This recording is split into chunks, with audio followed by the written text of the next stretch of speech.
actually only says 5:59, but we've got a full agenda. That extra minute counts.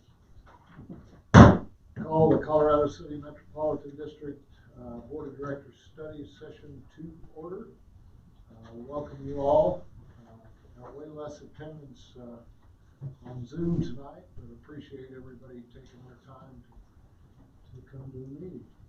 Jim, turn it over to you.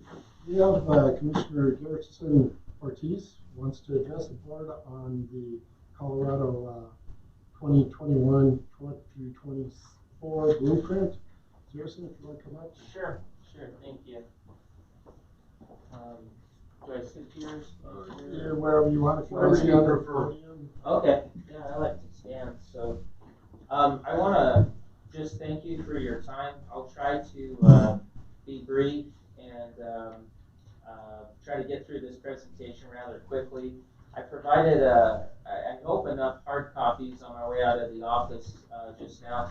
I just want to say it's always a pleasure to be here in Colorado City, one of the most beautiful parts of Pueblo County.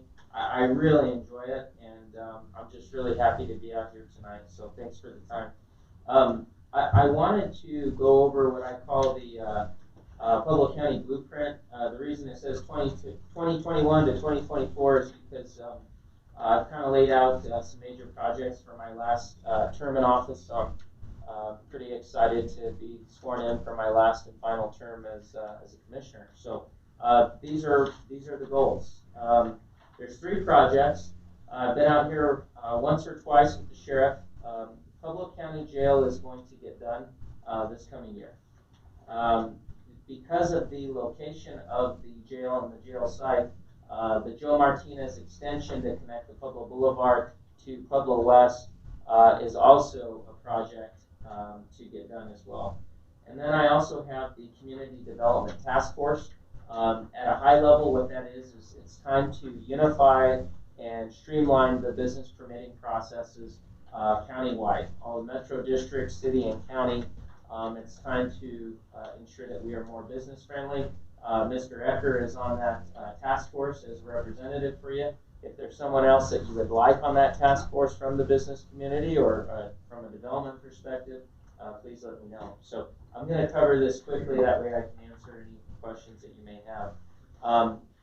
As you can see here, we were looking at a 950 bed facility that was to cost about $140 million, give or take. That sales tax increase was unsuccessful for the second time. Unfortunately, the only thing that did get passed was a marijuana retail sales tax increase, and it increased that from 3.5 to 6% countywide. That funding stream is not enough. We knew it would only be about 50% of the revenue that we needed, but as the sheriff has said, something has got to get done with this jail, and that was Plan B. Plan B got through. So how do we bring down the cost? We had to bring down the number of beds. We went from $140 million, 950 beds, down to about $90 million, 650 beds. It's a little more complex than that, but more or less that's where I'm going with it, so that we can support debt service on the jail with the marijuana retail sales tax increase. And there's a lot of numbers in here, but at a high level, that's what we're doing. I'm just going to go ahead and skip to, if I may, I'm going to skip all the way back to, I'm going to go all the way back to these charts here. There's a major funding gap. We're about $1.5 million short per year to finance that $90 million facility. I have a lot of expertise on board to help us make up that funding gap, but I'm very confident that going into next year, give me another 4 months, and we're going to be ready to go to RFP for design and general contractor. So I'm sorting through all those details right now. What I will also say is there's a parcel of land west of Pueblo Boulevard, 70-acre parcel, privately owned. Developer has, they've offered to donate 25 plus acres or so for the jail. That saves us $14 million right off of our original budget to have that land donated. The reason that's mutually beneficial for the developers, they can develop those other lots. commercially and for other uses. For us, it's great because we don't have to purchase land, and it gives us a lot of acreage to not just build the jail upon, but if we ever have to expand, the right way to do it is you can add on cells as you need, add on additional cells and capacity as you need. What I would also say is when we put that jail on a map for that land to be donated, and we're working on that right now, that also happens to be right where the Joe Martinez extension that's been talked about for decades, for a long time, where that would be the access road or the first stent of the Joe Martinez extension. The Joe Martinez extension has been estimated to be about a $25 million project. We have $3 million in 1A, 2016 1A funds, so there's a funding gap there.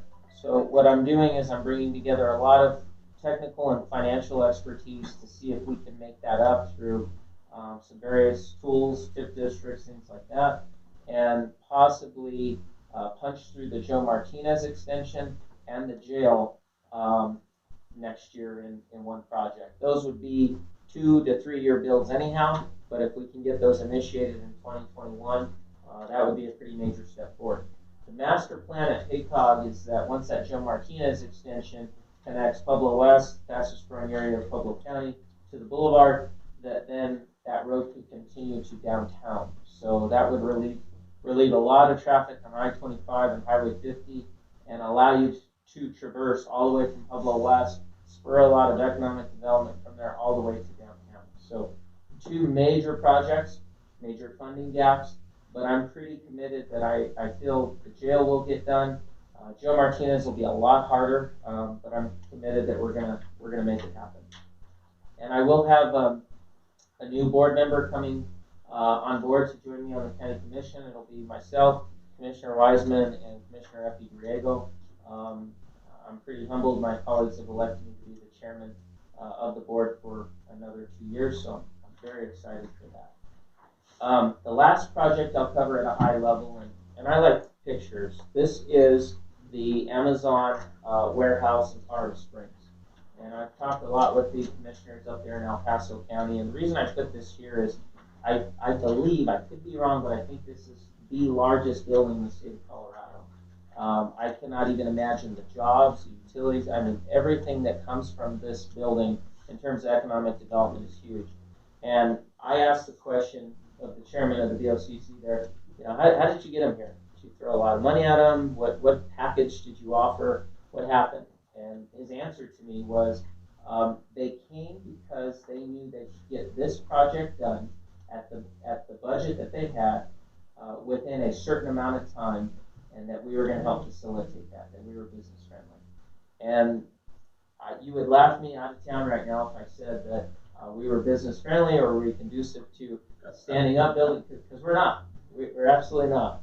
And the goal with this task force is to turn that around. And with things being done virtually now, you can headquarter companies pretty much anywhere. Not all companies, but a lot. A lot of people are rethinking things and overhead and things of that nature. And so with Colorado being one of the fastest growing states, I would argue that Pueblo County needs to take advantage of that. And the front door of every single business, small, big, medium, large, or gigantic opportunities like this, the front door for every project is the Regional Building Authority, city or county P&D, and all those permitting entities along the routing trail. So what we're doing is we're bringing those to a one-stop physical shop. They're all in different places and they're all saying different things. You want people to work together, a good thing to do is throw them all in one building. That won't solve the problem, but it'll help. And put one person in charge. So that's exactly what we're doing. We're 3 weeks out from closing on the Wells Fargo building in downtown Pueblo for various reasons. County government should not lease any property. We're going to get rid of all our leases, sell off buildings. It's going to be city-county owned, but on the bottom floor where the Wells Fargo bank is, that will be a one-stop physical shop for all business permitting. And what I'm offering to include is Colorado City. If you guys want to have a presence there, let me know. Do you want an office there? Do you want 2 offices there? What do you want there for the permitting process so that when people come, they can have all their questions answered. In addition, we're going to have an online business portal where all of the permitting, if desired, can go digital. And that portal will do a lot of things, but more importantly than convenience, it will produce accountability. So we will know exactly whose desk it's sitting on and for how long and why, and we can produce those reports so if the project isn't moving, we know where to push and why it's being held up. So this is a really big project. I'm really excited for it. Mr. Ecker saw the kickoff of that. There were about 40-some people on that Zoom meeting. I know it's going to be a huge task, but I have a lot of support for it. I went to the Pueblo West Metro District City Council, Mayor, my board, and I'm coming to you folks to get your input, see if there's anyone else you want on there, and really am excited about the project. So with that said, I will wrap that up and take any questions or comments that you have. One more thing I forgot to mention, and I saw it here. After we do that, I want to, and the slogan or the mantra is, we need to then go and advertise that nationally and say, and what we're saying is, Pueblo means business. Whether that be in the city or county of Pueblo, we mean business. We want you to bring your business here because we want jobs and the economic development that comes from that. So, I'm sorry that was a little fast, but I know you guys got a lot of business to take care of, and I'll take any questions or input that you have. I've got one for you. Yeah. The only thing I see Colorado City would be involved is the covenants, because we don't have anything to do with permitting. One of the issues that I see with getting business growth here is the conflict with the covenants and some of the areas that should be zoned business. Right. How does this board work with the county to get those things following with our covenants, to get those rearranged with those areas that should be business zoned for business? Sure. So I think those thoughts need to be put into the task force. So it's the same story with Pueblo West Metro, right? Mm-hmm. We have county code, and then we have the Committee of Architecture with Pueblo West and their covenants, and which supersede which. And it's tough. I actually own a business out in Pueblo West, and I know it's difficult, which supersedes which, and where you get permitting for which. One thing that will help is if you have one person that's enforcing the covenants for Pueblo West or Colorado City Metro, if that person is sitting next to somebody who works in my county P&D department to reconcile those. And then if our code needs to be changed or if covenants need to be changed, then change the policy. And so that's what we're trying to dig into. Well, our covenants can be changed basically by the last paragraph given by a majority vote or a supermajority vote. I would think that certain areas should be, and we have some that are zoned by the county of B1, they're actually R1 or R3 in covenants. Mm-hmm. How would the county feel about working with the board, with those property owners to get those changed to commercial B1, B4, whatever? Sure. Is that something that could happen with the county? Yes, I think it is. It'll depend on what you're talking, what parcels, what the specifics are, but sometimes there are, we talked about having less onerous processes for subdivisions, rezoning, things like that are a little more straightforward. So I think there can be improvement made there. Yeah. Bob had his hand. Oh, I'm sorry. Yeah. How can we be assured Pueblo County even cares? Pueblo County has absolutely refused to assist in the regional building department and the planning and development department and the roads and bridge department. I mean, just absolutely said no to our faces. Why should we change a stance if they're going to stick to their guns and not do what they're supposed to do?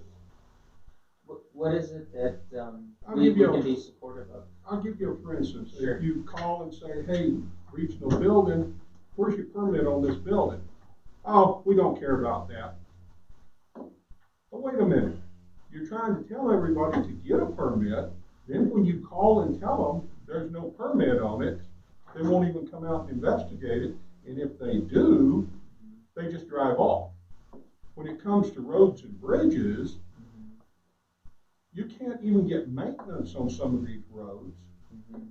And the ones that we do is so intermittent because the county is not funding this area for proper treatment of the roads. You pulled their funding. So, I mean, I'd be happy to work with you on the road and bridge issue. I'd be more than happy to work on that. As far as lack of communication with regional, I completely understand, and I think that having everybody in the same space accountable to one person is going to do wonders for responsiveness. What I'm saying is it's not a lack of communication. It's a lack of caring about this section of the county. Sure. Go ahead. Just, I think, on the same aspect of all of this, Bob, and Sure. where we're going, that's one thing. It's like with the sheriff's department pulling together regional building, health department, the sheriff's department, and us, and Provo West, and pulling us all together. It brings us in and it allows that clear communication to happen and go forward as, okay, now we all know each other, and I can tell them what I see is wrong with their system, and they can tell me what's wrong with our system. And it works both ways. And then if we need the assistance, the sheriff is there to help us assist in it may be a stop work order or hey, this person is building without a permit. Now, here we go, regional building comes in, and sheriff's department is backing it, so it is moving forward. I know in the past, I've seen it in the past where it hasn't been.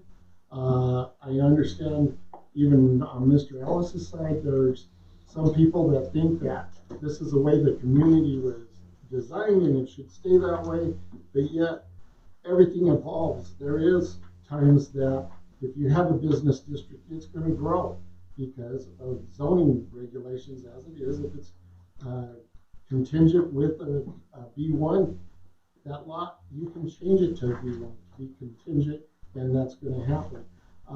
You know, I've seen a lot more changes now over the last year than when I first started. Yeah, it was we were kind of the ones that were left in the corner, but now it's starting to move forward. Well, it sounds like a great plan, but I see nothing that says we're going to change. And you bring up the sheriff, you know, we're aware the sheriff comes out here and ignores the rules and hauls a man's car off on private property. So, you know, I hope it works. Man, I hope it works. And I will talk to you about the roads department, but when they actually cut the funding for the department when they can't even keep up with the road that they've got. Yeah, it's an issue. Sure. Please, I'd be happy to work on those other things. I yield, Mr. Chairman. Yeah, very. So Garrison, I don't want to put you on the hot seat, Oh, that's fine. but last time I was at a meeting like this, Jeff Chostner was sitting right there, Dan Kagosic, and I presented this question. Sure. And this is really a common thought in this whole valley, is we pay a lot of property taxes out here. Yeah. And we don't feel like we're getting represented from Pueblo County. A lot of us, I'm not saying, sorry, that, you know, I'm speaking for the people that I talk to, that we feel like we're shipping our property taxes north, and we're not. You know, we get more representation from Kurt Taylor. You know, we see county cops out here all the time, but at the end of the day, and now there's that Frank Beltran is going to increase our property taxes again. That's Yeah. talk on the street. Just because, you know, there's a high influx and it's like we're being singled out. Yeah. And you know what? My pay raise hadn't gone up at all. Yeah. And I can't afford any more property taxes. But I just want to see something for where our money's going to be placed Sure. out here. Sure. I appreciate the concern. I know there's a little bit of a lack of trust because of things that have happened historically. I'm happy to keep coming out here. If there is something that you want me at, if you want me to look at a county road, I will be there. I came out here in person and I had to reschedule because it was important for me to physically be here. I think what would help me is if I had, a list of 3 or 5 things. Get to work on these 3 to 5 things. We agree these are important to us. I'd be happy to do that. What I would add is there's been a little progress, not enough.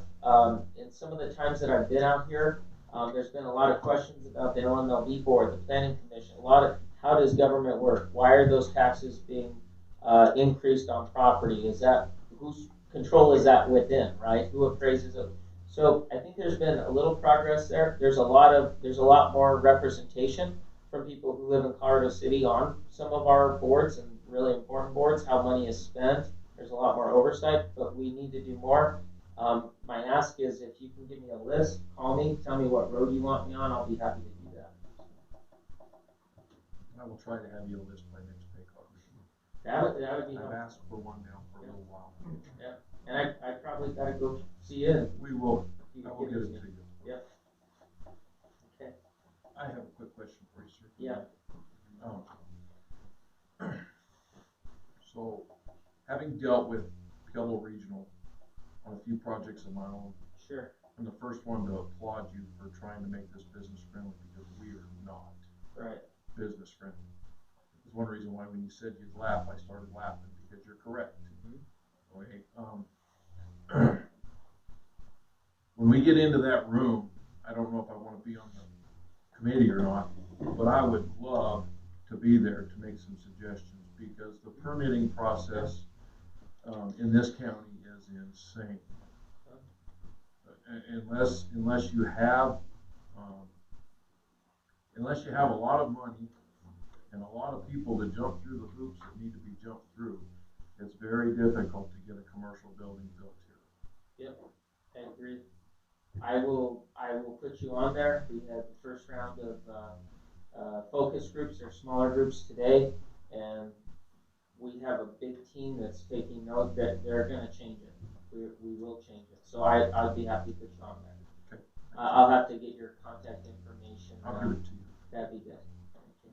Well, you know where I work. I'll see you at Bam Bam. All right. I'll go see you. And I think that's one of the biggest complaints that I've seen, even with builders here and that, is just the process of zoning. In that process, it's, well, we'll bring it to the meeting. Well, they go to the meeting, well, no, we didn't like this or that, so you're going to have to wait 30 days until we meet again. And it's just like a long, drawn-out process. Whereas maybe even upscaling your meetings a little bit more. I know most of those people are in the same room at the same time. Sure. To take it to the board. Sure. But yeah. or even having that feedback. Hey, I see that they need this and this and this. Give them a call back so that way they can get that information to before the board meeting. Yeah. And complete that application or whatever. Yeah. And just to echo what Greg said, I was going to try to build a quadplex out here in Dominga. Oh, you're going to have to curb and gutter the whole town. We have no drainage plan in Colorado City. We have no curb and gutter out here. That pretty much seals the deal that I can't build a quadplex. And we need those projects out here, but as a builder, you know, I'm not gonna curb and gutter anything out here. I'll put in the proper drainages and culverts, but I'm not curb and guttering anything in Colorado City. Like I said, I'm happy to look at any piece of code that you have a problem with. I've always said if you don't like the code, you can always change the code, and that's what we're looking at. It is not going to solve everything. It will make everybody happy, but I guarantee that there will be significant progress over a year's time. So. Mr. Chairman, just a question. This offer you have of presence in this building, that would be an office or just presence in the building? And what would you suggest use it for? Would it be enforcement or just marketing presence? What would it be for? An actual office. So you tell us, so same offer is put out to Pueblo West Metro. So let me put it this way. If there's a project in Colorado City, or if there's an enforcement issue out in Colorado City, if there is a land use or zoning need in Colorado City, plain and simple, whoever that person is, whoever it is, and it's going to be different for every metro district, city, and county, but whoever that is, we will give them a physical office in the, I don't know if there's a picture of it, but the Community Development Center. And the reason for that, more so than it being just marketing, more so than it being just marketing, is so that if there are questions or issues, instead of them coming to that person here, and then it pertains to maybe zoning or county zoning or Pueblo County roads and bridges, or maybe it's a fire district or whatever it is, there is one person there on site that can alleviate that rather than sending you from this place to that place to the other. In addition, those people will start to work a lot more closely together. The other thought is there would be a planning czar possibly. I don't like that word, but that was suggested by council, but a person in charge, because the problem is when you have city, county, all these entities, who's actually in charge, right? And so if there is one person in charge hired by the city and county, paid for on a contractual basis, meaning you get a 1-year contract, and if things start moving, we're going to rehire you next year. If they don't, then you don't have a contract. It's that sort of accountability, and I think clarity of who's in charge. Here's everybody. That's what we're going for, if you will. But an office, 2 offices, whatever it is that you kind of deem that you need. I'd be more than happy to take a tour of that space with anyone here. As long as the closing goes okay, then we're going to be in good shape. I like that space because there's not too many buildings downtown where you have enough space for all those permitting entities. Those offices are made out of, they're glass offices, so you can see who's working and are people there and accountable. And it's conducive, it was a bank, so it's conducive towards customer service, and it's customer service facing. Are you gonna end up using all floors in that building? We're gonna use all floors. There's 8 floors. We're gonna use that bottom floor is reserved exclusively for that. The other floors will be split between city and county government. We're going to move, I pay $60 or $70,000 a year for, I'm just giving you an example, to rent an office space for Pueblo County elections. We shouldn't be renting space. I'm going to cancel that lease, move elections into one of those floors. Mayor's going to move budget and finance in the 2nd floor, and here we go. The purchase price of that building and the amount Pueblo County is paying is less than the change orders on the old judicial building alone. So, and we got it for under $45 a square. So I really, we worked that to do that right. Yeah. So you're looking at this office space as being staffed full-time by city county officials. Mm-hmm. I think the hurdle for the Metro District is we're not going to be able to staff that full-time with a person. That's a good point. You can reserve that space and you can have whatever hours you want where you can have a representative there. Another option that I've been told, maybe it's a bad option, but you could have a rep from your Chamber of Commerce. You guys have a Chamber of Commerce out here. You can do whatever it is that you want with that space that you would like. But like I said, I agree with you that there has been, a lot of people don't come out to Colorado State. A lot of people wouldn't. So I'm saying we want you at the table in whatever way you want to be at it. Oh yeah, along the lines of what he was saying. 2 offices just for whoever here that wants to have an office, or is it? Are you talking elected officials, like 2 extra elected representatives that will serve in Pueblo? I mean, who's going to man the office and answer any questions and take any pressure off of this office answering questions? If one of these guys just have to go to Pueblo, it's just gas money. Sure. If you don't want that space full time, you don't have to have it full time. If you don't need the office at all, that's okay too. I know Pueblo West Metro will have folks out there. But preferably it'll be a government official and or somebody with some decision making authority, right? Not just somebody that wants to be there. Somebody who can make decisions and facilitate these issues with regional building. The only benefit I'm seeing from this is making it maybe a relationship, more of a closer relationship, and that would be great to get over any kind of issues.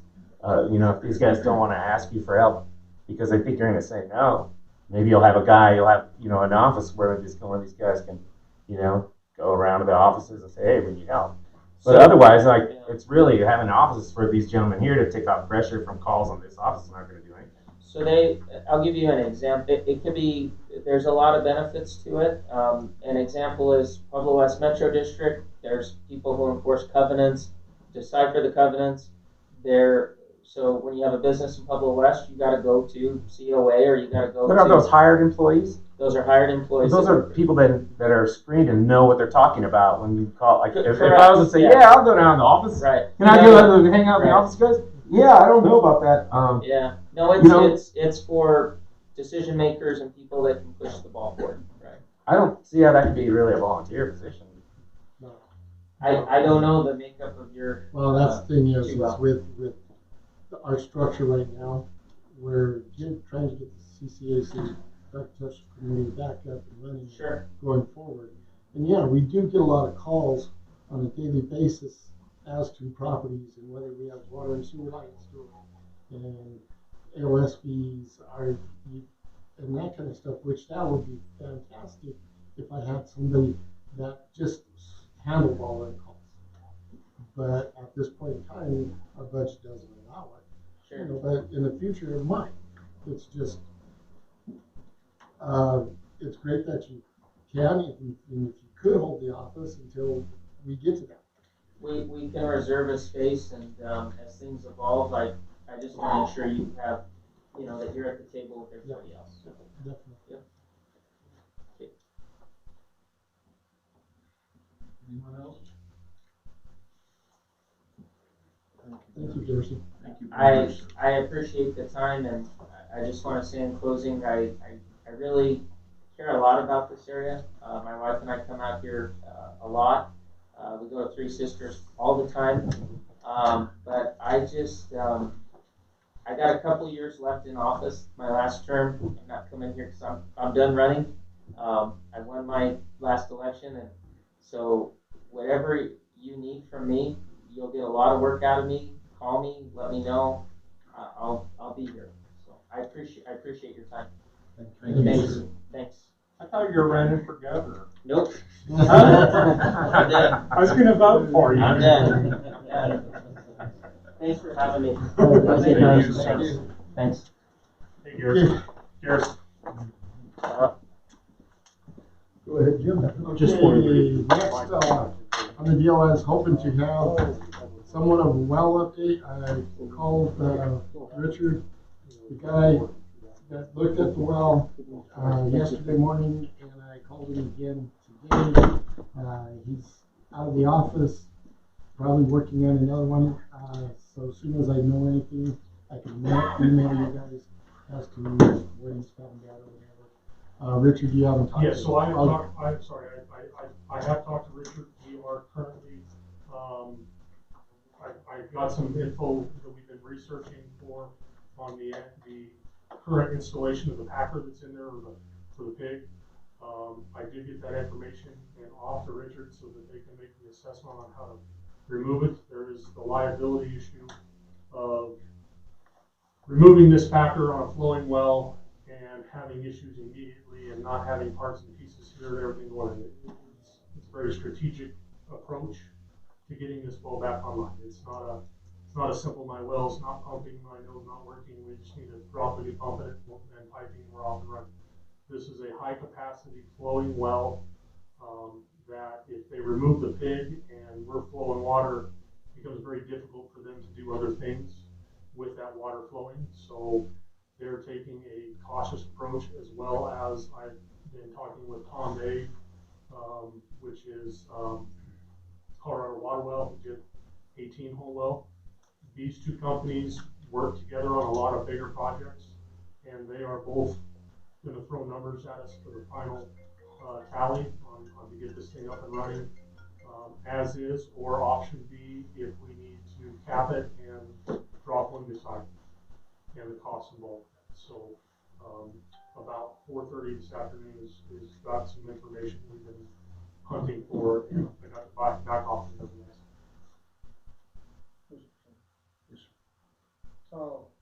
You say that the water's not flowing?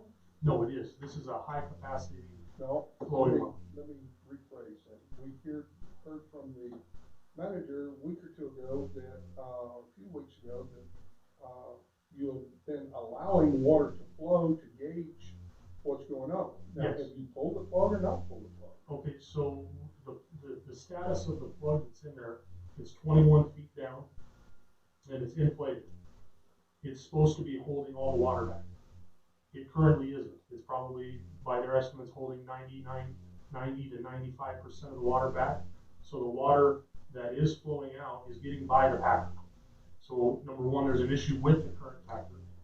Number two, with that issue being presented, we have to, or they have to know what pressures we're dealing with. So we have a drain valve on the wellhead above the packer. So we went in 2 weeks ago and did a static test there for information of what kind of pressures they're going to be dealing with, just to get to the packer. So that was the water that was flowed out of it, was for the test purposes of knowing what our static pressures are dealing with, being that the packer that is currently in there isn't stopping 100% of the water. Because what it is, Bob, is they had a ball valve up on top, and when we went over and looked at it, he says, do you know what kind of pressure's on this ball valve? Well, we were going to open it, and he says, no, you're best off piping it out. So they piped it out enough that they've opened the ball valve, and it ran a solid 4-inch pipe For 4 hours. and then Before it it went down to half That's a with pipe. the pig in place. That's with the pig in place. So if you can imagine, if I take the pig off, you have a 10-inch line releasing water. Holy The crap, complications that this brings to head when trying to, number one, at this point, stick a camera down there. Number two, after the camera assessment is done, we got to know whether we got to sleeve it with a 6-inch pipe and all that. If you have flowing water, we need to know static time and duration of that high pressure scenario. So in the test that we did, granted it was a 4-inch versus a 10-inch, but for about roughly 4 hours, we were holding constant pressure. Some would say, well, why don't we just hook that up and run it? Well, it only lasted for 4 hours. And then the pressure dropped off to less than 20 psi. Yeah, but it dropped off to less than 20 psi. That's basically your leak. Yes, absolutely. That's what's getting. So you have roughly 580 feet of wellhead, and at your 20-foot mark from the surface, you have a plug in there, and that plug is leaking by. So you have a static buildup of pressure in there because there's no relief other than that ball valve. Well, anytime you have an artesian well plug, you're gonna get that static pressure, and the only way you have to release it if you want to do any work on that well. Is that what I'm hearing? Yes. Yeah, so they need to know what pressures they're dealing with, that was the point of the test that we did 2 weeks ago for them, so that they can have the appropriate equipment and be able to deal with it. Be able to deal with it. So there's a significant amount of pressure under that pit. Well, for a period of time, yes. Run for 3 days. Correct. How'd they get a camera down last time?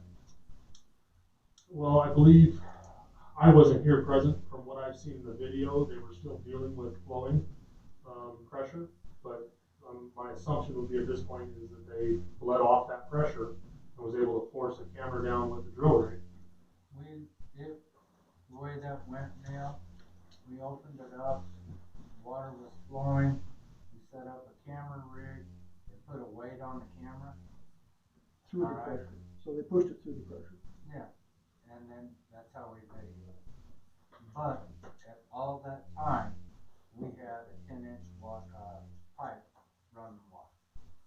Full of water the whole time you were cameraing it. Yes, sir. Wow, that's a lot of water. And likely that's the case now. Oh, as soon as we pull that pig, it's gonna be 10 inches of water, as Donnie said, it's coming right at you. It'll take 3 days Coming up. for it to calm down. It's gonna take a little time, absolutely. And that's what they're trying to get their gauge on is, you know, they mobilize and come out, and we wanna make sure, okay, cost involved, but we have, the plan A is to open it up, run a camera down, so we can know at the 400-foot mark is the best we can do. We're gonna sleeve it to 400 feet, hang a pump. Or is it the 500 mark? Is it the 520 mark? Is it the 300 mark? The repairs that need to be done are within that casing, and we gotta get a camera in there to verify. Versus what, we have a video from 2008 that has been forwarded to them, but what has changed between, in the 12 years of the you know, the conditions of that pipe down. And you guys don't think that there's enough pressure in that well to just push the water without a pump? No, absolutely not. No, sir. Your head is gonna be extreme and big. You'd have to build a pond and then pump from the pond Correct. if you wanted to be RT.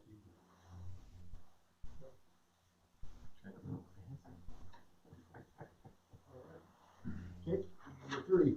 So can I ask a question? Go ahead. So where's the water going? I mean, are we just dumping the water into a minute bucket like Beckwith, which is leaking water? Or should we think about relining like Beckwith?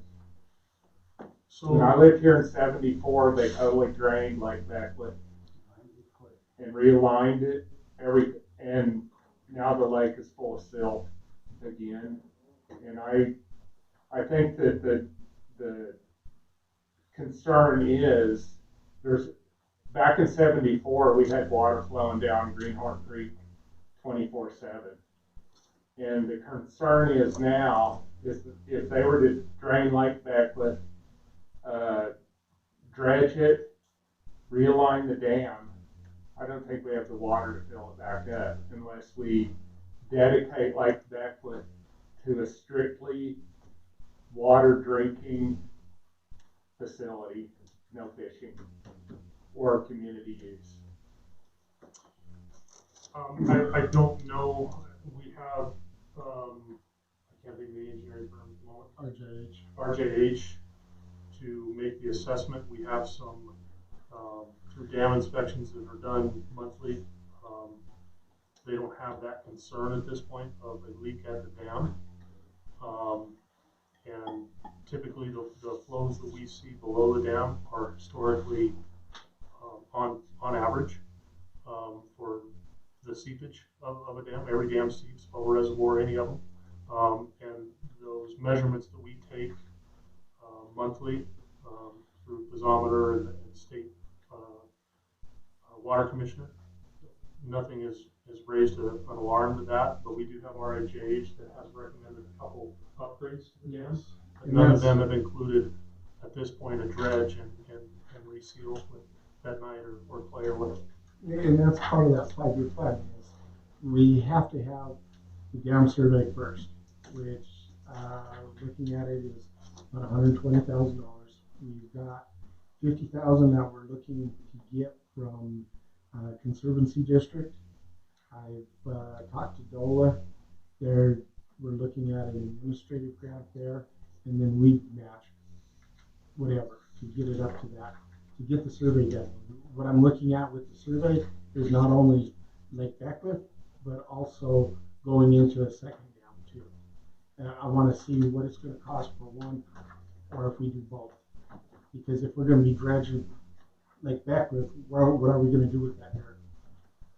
Whereas Well, Lake Street, we can use it for the islands, those islands out there in Lake Beckwith, back in '74, when they did that, that's how they created the islands. Well, and that's what we're looking at, is can we take that dirt and use it for the dam on the second lake to close in that area and have our spillway, so that way we do have another backup source. If we can fill Beckwith, everything, because you're going to have those years that we let stuff go down the river too, and that we can hold it all.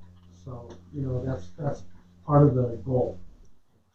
Well, there's And it just ain't a lot gonna of, happen overnight. It's that process of getting through I it. know, you see it, but there's a lot of community concern Yep.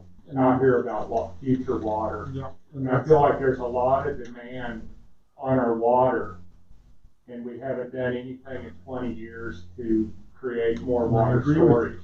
And I agree with you. And that's, they've been saying this, Bill, you told me since 1997 or something, about a second dam. I think it started out in 2007. 2007. Well, there you go. So, it's that process and The get that problem process. with that is funding. You're talking about $100 million. Mm-hmm. And that's hopefully we can tap into some of USGA, and I know I've talked to Roundtable, Arkansas Valley Roundtable, that they are looking for storage, that they don't want to see our water going downriver to Kansas and holding back as much as we can. So Well, that's part of the Kansas lawsuit. Yeah. But that's where we're at. Okay, let's move on to the budget. Okay, you have the budget for 2020. There is, on the front sheet, you should have a summary sheet as to everything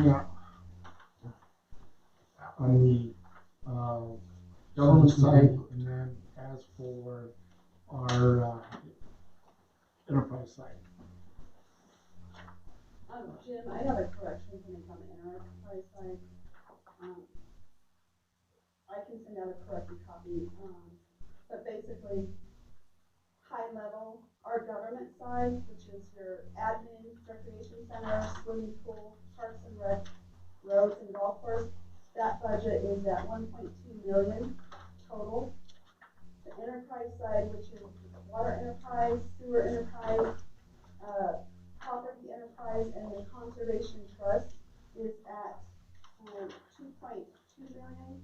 So overall, our budget is about 3.4 million this year. I apologize for, I'll have to make a correction, but I'll get it sent out to you.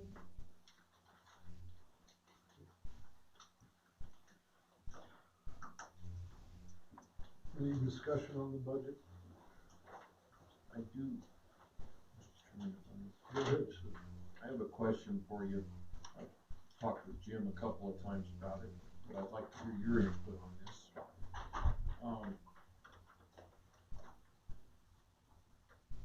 The golf course and Parks and Rec. I know I'm a broken record here. Okay, but they're starting to make money. Not starting to make money, they are making money. They're making money because they're starting to be managed correctly, which is awesome, I think. But also, how does this affect our table?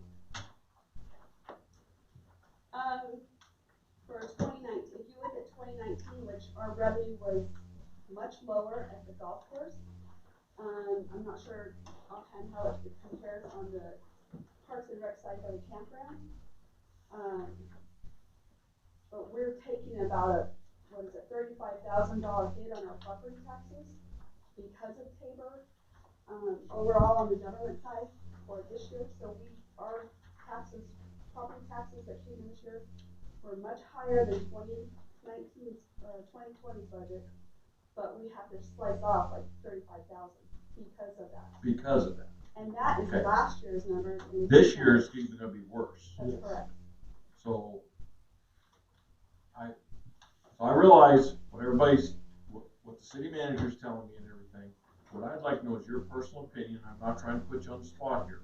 But if we put the golf course into enterprise like it should be, and possibly talk about putting Parks and Rec into an enterprise, like I possibly believe it should be. It's at least something we should be talking about.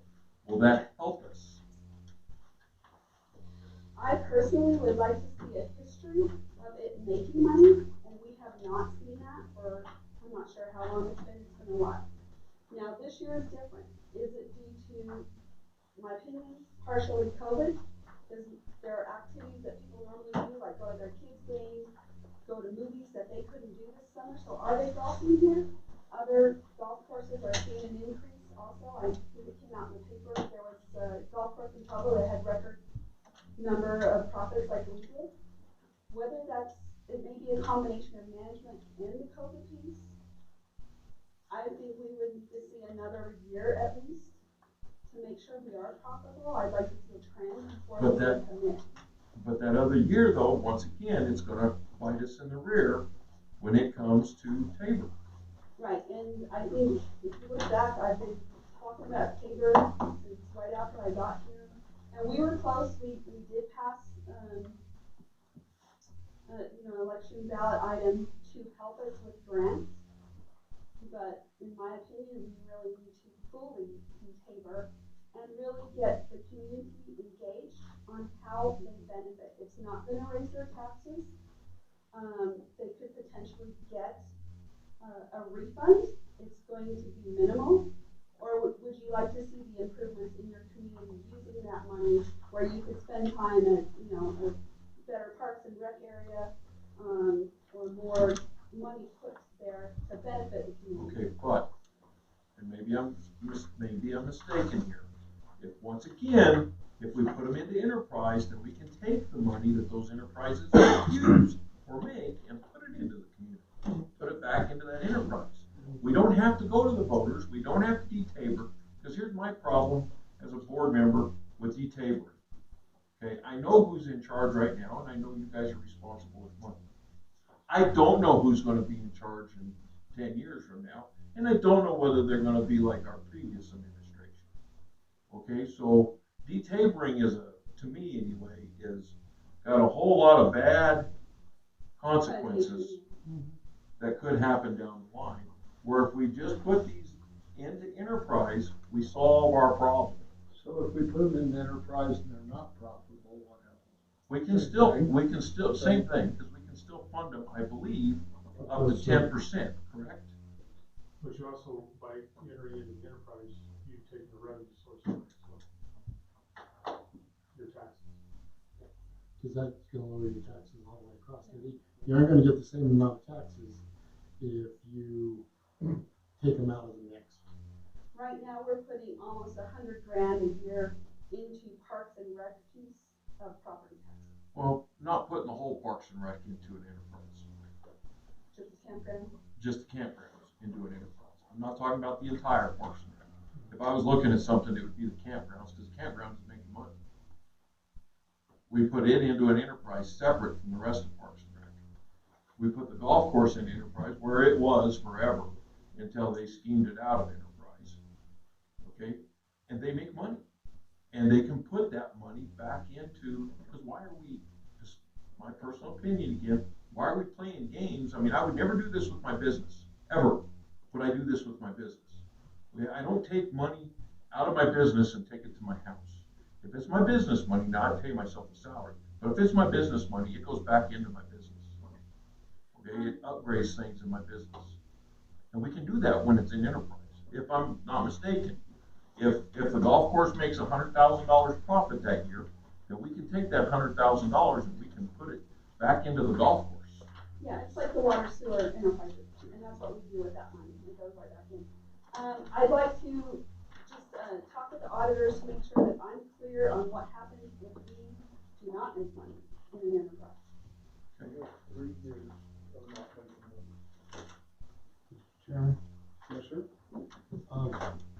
I was at the meeting where they put the golf course back in the government side. And the problem then was, which I think is probably can avoid, is over the years, the golf course continually lost $50,000-$60,000. And at the time that they put it on the government side, the golf course actually owed about $400,000 back to the CCMD, as I recall the thing. But the golf course, one thing that this has proven is the people that play golf, they'll pay to play golf. We don't have to be the cheapest place in town. And I think we have a manager that can make it make money. So I don't think, I'm talking about your golf course manager and Jim. So my thing would be to put together a proper business plan, model and so forth to make it make money. Another concept would be leave it on the government side, put Parks and Recreation together and build a community center down there on the lots that you own.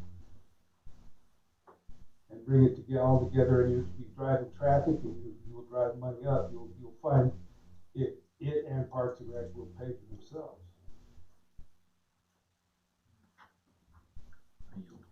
Okay. Anything else on the budget? Yes, sir. I know we pushed the buttons pretty hard on this budget, me and Neil fought and fought. Our main goal was to have a balanced budget. I think that's what you got laid in front of you.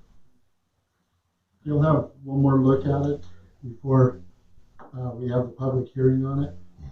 It has to be out in the public, and the public want to look at it and review it so that way when we do have a public hearing, everybody is fine and dandy with it. Can I say something? Sure. Is that years ago, Alan Kuykendall did the books out here forever for Colorado City.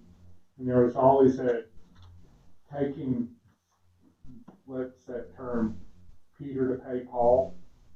And that's how the golf course created the startup capital every year for Colorado City. And I will sit here till I die to defend our golf course. Yep. And Colorado City was built around the golf course. If there was no golf course here, Colorado City would not be here. That is how I feel about the golf course. So, I mean, and Alan has told me that time and time again, that the golf course created the startup capital every year, and it was just a matter of robbing Peter to pay Paul. Okay, other comments about the budget? Okay, the next thing is talking to Josh for rate increase for the park, for the campground and the swimming pool. He's looking at $1 for open swim, raising his fall punch pass from 30 to 40, swimming lessons from 35 to 40, and campground for the 50 amp sites, which we just put them in, didn't we? They're normally $30 for an electrical site, and now if they want a 50 amp, we should go up with it to the $40 site. Questions about the rate increase? To me. Yes. What's our competition at KOA? For 50 amp service, Yes. I want to say they're right around. Their rates are a lot different than us because I think the rates are based on 2 people, and then every other person adds more onto that. But I want to say it's around $60, but that's full hookup. Yeah, well, their rates are based on their occupancy of the space. Yeah, and I don't So the think larger they the have space, the 50 more it amp costs. services that don't have water and sewer as well. Our 50 amp is just 50 amp. You don't get water or sewer. And what are we doing on our monthly rates? Are we leaving them alone? Yeah. What's our monthly rates at right now? 700. 700 monthly. Yeah. Which we're actually a little higher than the KOA, but the No, KOA we're not. has, I know the guy that separate knows the meters. KOA quite well, and we discussed these terms. We're not higher. He is, on his very, very small sites, he's 600. On his super small ones, and he's only got a few of them. Most of them are 900 to 1,000 for a month, just to let you know. We're not higher than him, just on a couple of his sites, and that's it. That's, And then I talked to somebody today, the Table Mountain Church is, I think it was either 540 or 560 a month. But then they're the same way, they're metered. Each site is metered with their own electric bill. with their own electric bill, where we're not giving them an electric bill. Yeah. Okay. Any other questions for Josh? Okay, Jim? Okay, next, I put in their trucks for our departments. Right now I have a truck that it burns two and a half quarts of oil for every tank of gas. The front end in it, the front wheel drive unit in it is out, needs to be repaired, which I'm afraid to even ask what it's going to cost on that. And we just dropped $3,000 into it last year for a transmission. It's on its last leg, and we just keep bandaging it. And I think we need to stop the hemorrhage with that. What I did is I got up different quotes. There's the first one that you look at is the 39,000. We looked at a F-250 four-wheel drive. It's the kind of the super cab, not a crew cab. Diesel. We figured if we go the way of the trailer and hauling our stuff on a weekly basis to the dump for our biosolids, we were looking at that. And if we needed to tow anything or something, we were looking at that. The next one I have is just a 3/4 ton four-wheel drive gas model. You're looking at 30,000 for it. It's the same thing as the first one, but it's gas. Same bare bones. The only thing it does have is power windows and power locks in it. I thought that would be one benefit, when people are trying to talk or whatever, and communicate, and making sure our vehicles are locked when they're not around. The next one is a Ford Ranger, 4x4. It has the super cab in it. It is right about 24.8. This one does not have the tow package in it, because I figured there would be no use towing with that small of a vehicle. We have other trucks that we can tow if we need to. I also put in, let's see, this one is a F-150 4x4. I was looking at it more for Parks and Rec, because we need a vehicle in it. It has the crew cab in it. This would be used for our summer help and mowing. It has the trailer package on it. And it came right out at, actually it's 28.7, because he forgot to put the trailer package on it, and I told him I needed that. So that's what we're looking at in these vehicle ranges. You got an extra one in there that you have to do. It's a duplicate. Yeah, it's a duplicate of the first one. So I'm sorry. So how many trucks are we I'm looking at anywhere from one for Josh and probably one for water and one for sewer that we're going to need, because I have the one that, so 3 in total. Where are you planning on getting the money? Well, when we get into financials, I can show you where we can do it. Because right now, our water fund, we're about 700,000 ahead this year. We will end up 700,000 ahead. Sewer department, we're going to be probably in about the $70,000 range.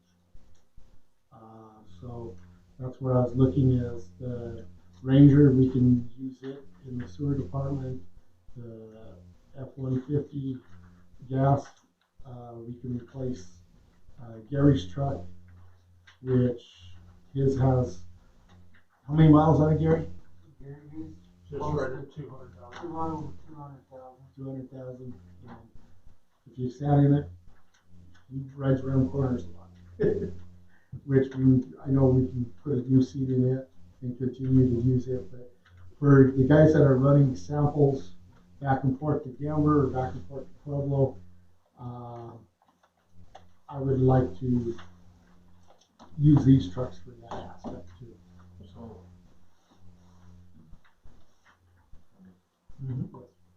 so in the water department, you're thinking that we're gonna be about 700,000 ahead? Yes. On these October financials, we're showing right now, 390,000. Is that what you're talking about? On the water side? Yes. About 390,000, well, Let me see what, because we No sat down and Pueblo. talked about it. yeah, no equivalent over 300,000, you know, I mean, what's, yeah. Sorry. Nice. You know, I mean, hey, what the heck? Yeah, that's what we figured because one of the things that we seem to is with our captains. And so, Okay. yeah, I'm sorry, I looked at it differently. Is adding captains in it, which we need to separate. Yeah, the Put that captains are gonna into have to capital. be used Capital. for capital, correct? Yeah, yeah. So that's what we're looking at. Is it was going to be right about 300,000. I'm sorry. About 300,000, okay. Yes. Okay. So we shopping out for anything else? So we have the Fords, I am waiting on, GMC, their numbers. Typically, in the fleet side of things, Ford tends to be your lower prices across the board. Dodge and GMC are really close to each other. Yeah, those numbers are still coming. Some of those The Ford Ford bodies associations will with hold gas together a lot options better. are So, always to the government fleet. Yes. Yeah, and this is going through government fleet pricing. That's why you have the retail price there. That is the lowest retail price you could probably buy that truck for. The guy that I deal with, he deals with the manufacturer or the retail price, but not the manufacturer. Typically your government pricing is 1% below factory wholesale. Is what you get. So you're getting it 1% below what the factory says What they sell 1% to below the what they dealers. sell to the dealers. Yes. Thank you. So Which what is departments typical. are these for? Pardon? The departments is just, these are dedicated for each one. Which one, what are you, One would be sewer, one would be water, and one would be parks and rec. and the Ranger would be Parks and Rec? No, it would be the F-150, the Crew count. crew. Yeah, it's the SC. Right after. It's the 2870. Yeah. Okay. Are you replacing vehicles or are you adding? Well, we'll be replacing one. One, Josh has used his own vehicle, which I want to get out of that, where he's been using his own personal I vehicle. agree with that completely. So that would be gonna add. Yeah, I'm gonna want to replace Bailey's, which is, like I said, using the 2.5 quarts of oil. And that's a replace. So That's two a replace and replace. one add. Correct. And that. But you're waiting for other bids from GMC and Dodge. Yes. Yeah. Dodge is Which- gonna be probably the highest. Which I went through Spradley with this, the guy that I knew in Spradley, and he compared GMC, Dodge, and Ford. And he came out that Ford was the best deal, but I wanted Donnie to go through Sourcewell and a couple other places to make sure. The only thing is with these is I have to order them. They will not, they had one on site, this Ranger. They had one on site. They talked to everybody to see if they could sell it if we needed it this year. He said no. He says you have to order them and you have to wait the 6 weeks or whatever for them to build it to send it out. So, Any other questions about trucks? Okay, Jim? okay, the next is, like I said, I gave you the resolution. There was one thing, and I did not make it a complete change, which Bob caught me in, under the resolution, it says authorizing the district manager and or designee, it should be manager's designee. And that's why I wanted to continue to keep looking at this. If you guys see something that you do not agree with, whatever, let me know so I can continue to make it a living document to go. This is something that we're having a public hearing on the 8th to put it in place. So I want to make sure it's right. Cool. Any questions, comments about the stop work order?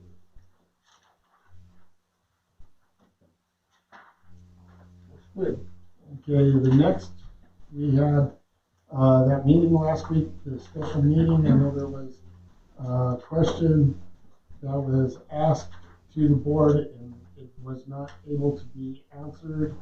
And I know you guys got all this paperwork, and I think I added in there to do with the recommendations from the advisory committee.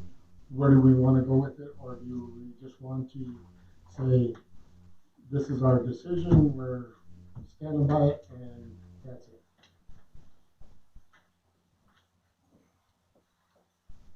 If you want, I can read it. Go ahead, Bob. Could you restate that and try to clarify a little bit what you're asking for there? I'm not understanding what you're wanting there. Well, You've got everything in place. Well, we got to the point last meeting that I know you said that the board is the ultimate, they're the ones that are going to say whether or not. One of the things I think the committee itself is looking at is with the covenants and Title 7, Title 8, Title 17, whatever it would be. If this is more of a county issue than it is a metro issue, can we bring that to the board as saying, no, I don't think a good neighbor letter is appropriate and going forward? You know, they can bring whatever they want to the board. The board is the final say on everything. However, after looking at these documents tonight, I'm not going to listen much longer over that. And we're fixing to get into these documents, and it's clear they didn't read the covenants. Okay. Now, these resolutions you have here, the one that was after the,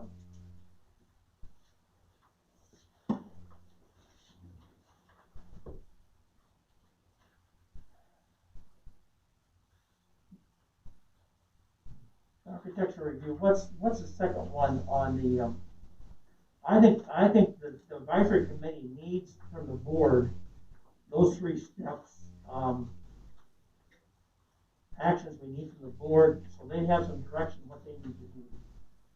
And I'd be willing to make a motion when it comes time to put a motion that the committee needs those 3 things.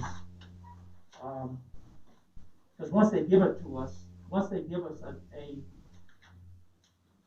like tonight, those things are very clear in there. Those 11 things, you can look at them and understand them, and all we have to do is pass a motion to send a letter.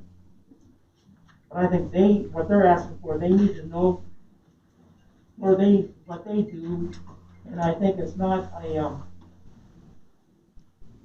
last meeting left a lot to be desired, and I won't go into that.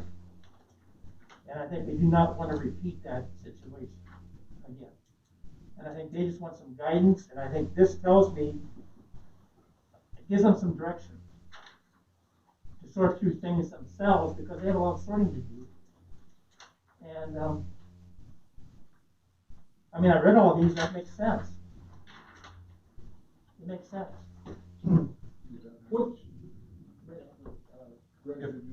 Yeah, if I may, real quick. Okay, so if I'm understanding here correctly, like number one here, with the exception of construction related requests, we need an understanding, so you want us to clarify, with the architectural committee, that we can utilize the Pueblo County codes whenever possible for our recommended solutions. Well, that's, now unless I'm mistaken the way we did this, okay, that's really not your guys' concern. That's really the board's. Okay, so bring the complaint to us, let us know whether or not it's related to covenants, okay? If it's not related to covenants, let us know what title it is related to, and then we'll make a decision whether or not to. And that's what You know, How do we submit those complaints? well, that's you number submit. 2. That's number 3 on it. Is Okay. we need an agreement that the method we use to acquire complaints will be as received by phone call, email, mail, walk-in, or other. Email We sounds not good. already have- Everybody got email. We already got that in place in the Well, rules. that's where we need the clarification. Is do you want the committee out there looking for complaints? We don't have that in the rules. No, but we need to put We don't something have in that there. in the rules. We need to, this is directed to. Okay, let's, one at a time, Greg has the floor. It's the same stuff. Well, all I'm saying is looking at what you guys are bringing to me, okay, I think you guys are trying to overthink the plumbing. That's my personal opinion, okay, because I would like to see, so if there is a section of the rules that we set up to govern this that needs to be changed, then let us know that. But I'm not seeing something here for recommended changes. And this first one is the one that really flabbergasted me, for lack of a better word, because to me, you guys just need to do what we've been saying all along, is you just need to tell us if it's a covenant, if there's a complaint. Let's say Mr. Trash here brings you a complaint, okay? You process the complaint, just like you would any other complaint.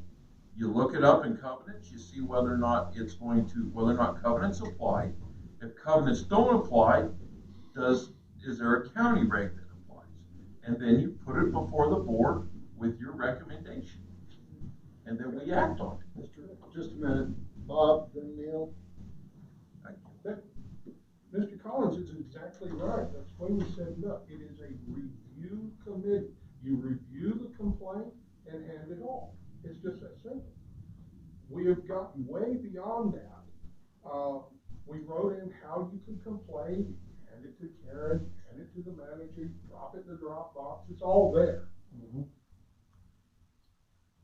The only thing that's not in the original writing, best I remember, because I haven't reviewed that one since last year, is this part about looking around the neighborhood. Now, there's 2 thoughts on that. I'm just touching on it. We never intended somebody to just go out unless we're going to start supplying cars and everything else to drive the neighborhood. We were just going to buy the complaint. However, if you walk up to one man on a cul-de-sac and all 6 have the same violation, or half of them have the same violation, we need to know those other 3 exist. We're not asking you to drive 3 miles over here to check this cul-de-sac. But if you're going to complain about the man on this road and not his neighbor, now we're in trouble. So it's just, we pass it, we better make note of it. That's where Pueblo County and I got crossed in 2007, because they wanted to ignore the property surrounding and only pick on one property, and that didn't work out well for them. Thank you, Mr. Neil? The name, how does the architectural advisory committee. So what I would wish from these guys would be advice. We're not asking for decisions, but, and Greg, when you say that you don't like to recommend it, I look at the word recommended as advice. We don't have to Yeah. make a decision on that recommendation. Yeah. But when I look at these, we want them to take some of the load off of us. As far as going out and look at these issues and see if it's a Title 17 or a covenant or whatever. And I would like to have some advice as to what they think, what they would recommend as a decision on that. Now, we don't have to follow that decision. And that's based basically on Pueblo County as well. When the Pueblo County commissioners take up an issue, they have a committee that gives them advice. They don't necessarily abide by that advice. They quite often don't abide by that advice, but they at least have the advice of the committee, not the committee making a decision. The same situation there is that committee is not a public body. That committee is simply an advisory committee. So we don't have a problem with open meetings and that kind of stuff because they are not public employees or a public body. I would appreciate actually reading that I as a would too. recommendation. I just don't want the, sorry. I just don't want the advice to, I don't want the decision. I don't want the decision. But I want the advice. I do want the advice, I just don't want a decision. But it doesn't say decision here. And Jim, in what Bob said too, I agree with you, Bob. But in that, if we go out, if they go out and investigate, and they come back and they see that kind of an issue, that hey, wait a minute, we went out and investigated this one, but we have 3 other ones around it. We feel that we should write up everybody in the cul-de-sac. That's a notation. Yeah. That's a notation. Bring it Okay, to and the it's the board. same situation, and I think we had one in here too, where we took the top 11 people, 11 complaints, oldest 11 complaints that we had on our spreadsheet, and we wrote them up as to what our recommendations. I wanted to have pictures with them. I didn't have the time to get them. My camera was broke down Friday. Mr. Smith did go out and get them Saturday. I have them on a thumb drive, so I will put them in with the good neighbor letter and send it. There has been 3 of them that have been removed already, and he made notations on that. So we're going that. It was just too quick of a time to get it back and get it in place. So, but yeah, that's what I'm saying is with this, I agree with you that if one is out of line, that recommendation from the advisory committee should come back and say, hey, we have these other 2 neighbors that are out of lights too.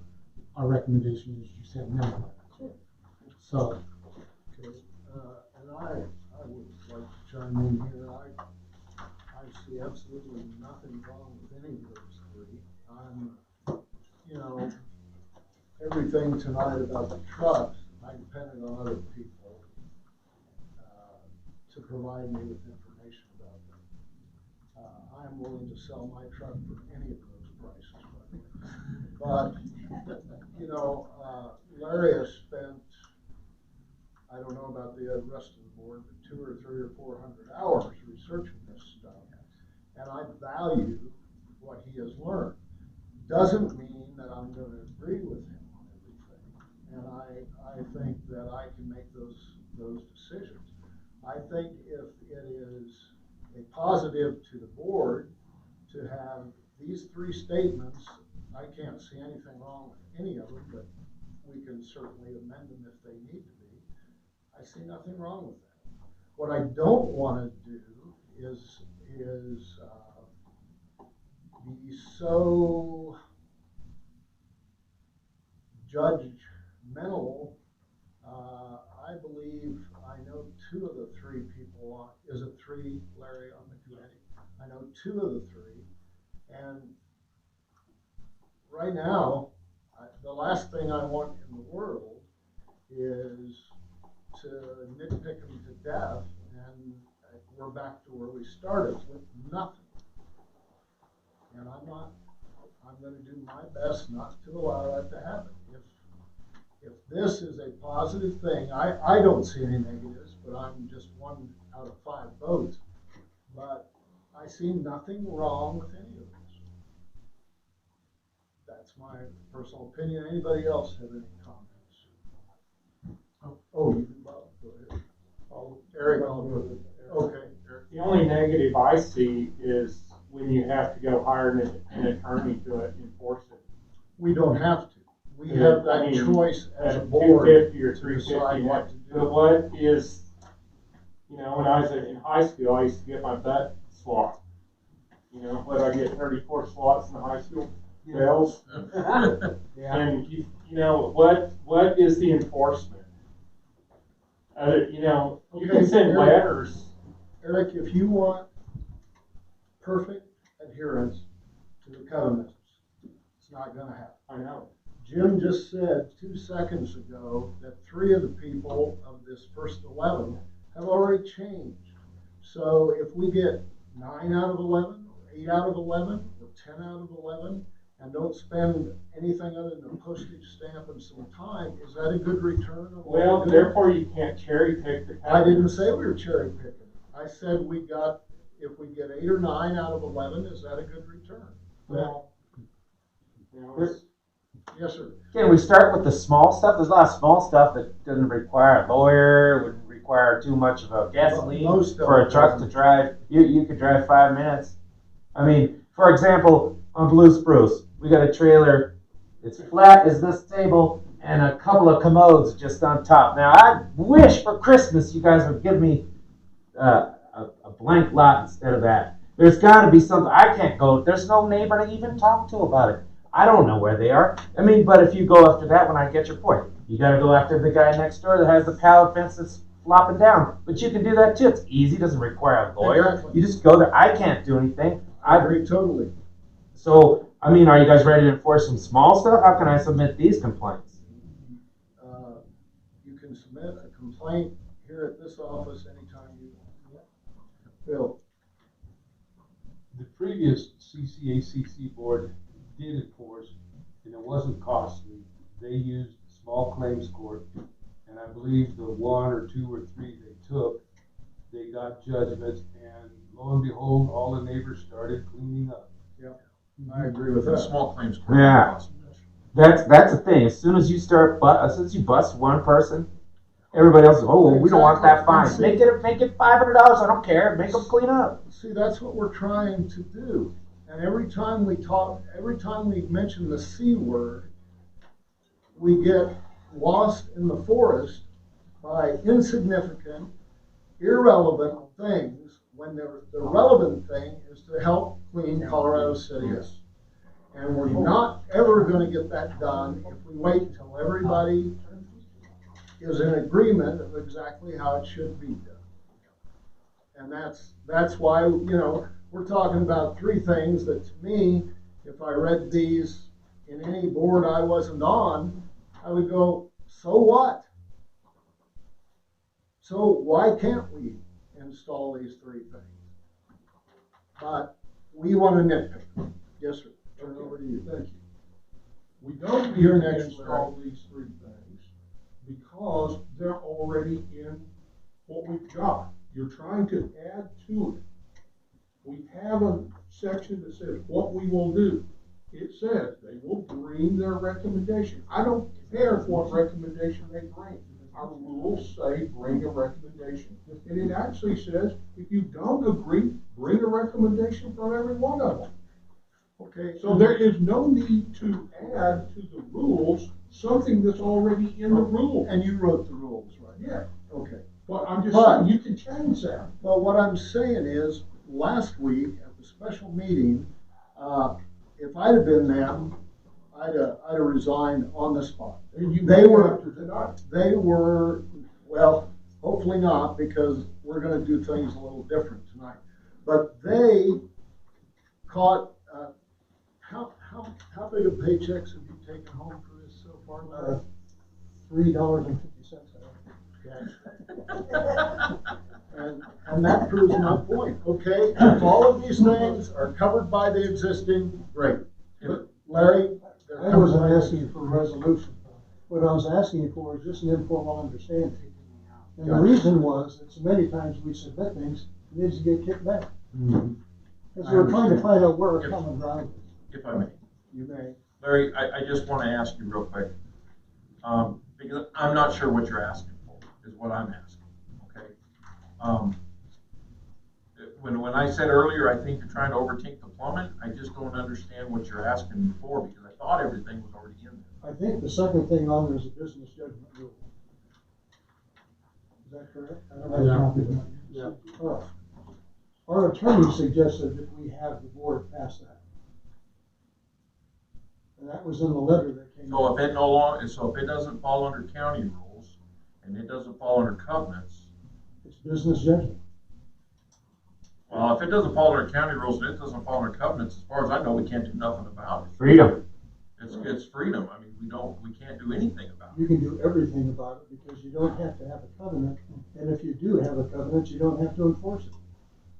Here again, So does that go back to, before we get all off track again, does that go back to you saying,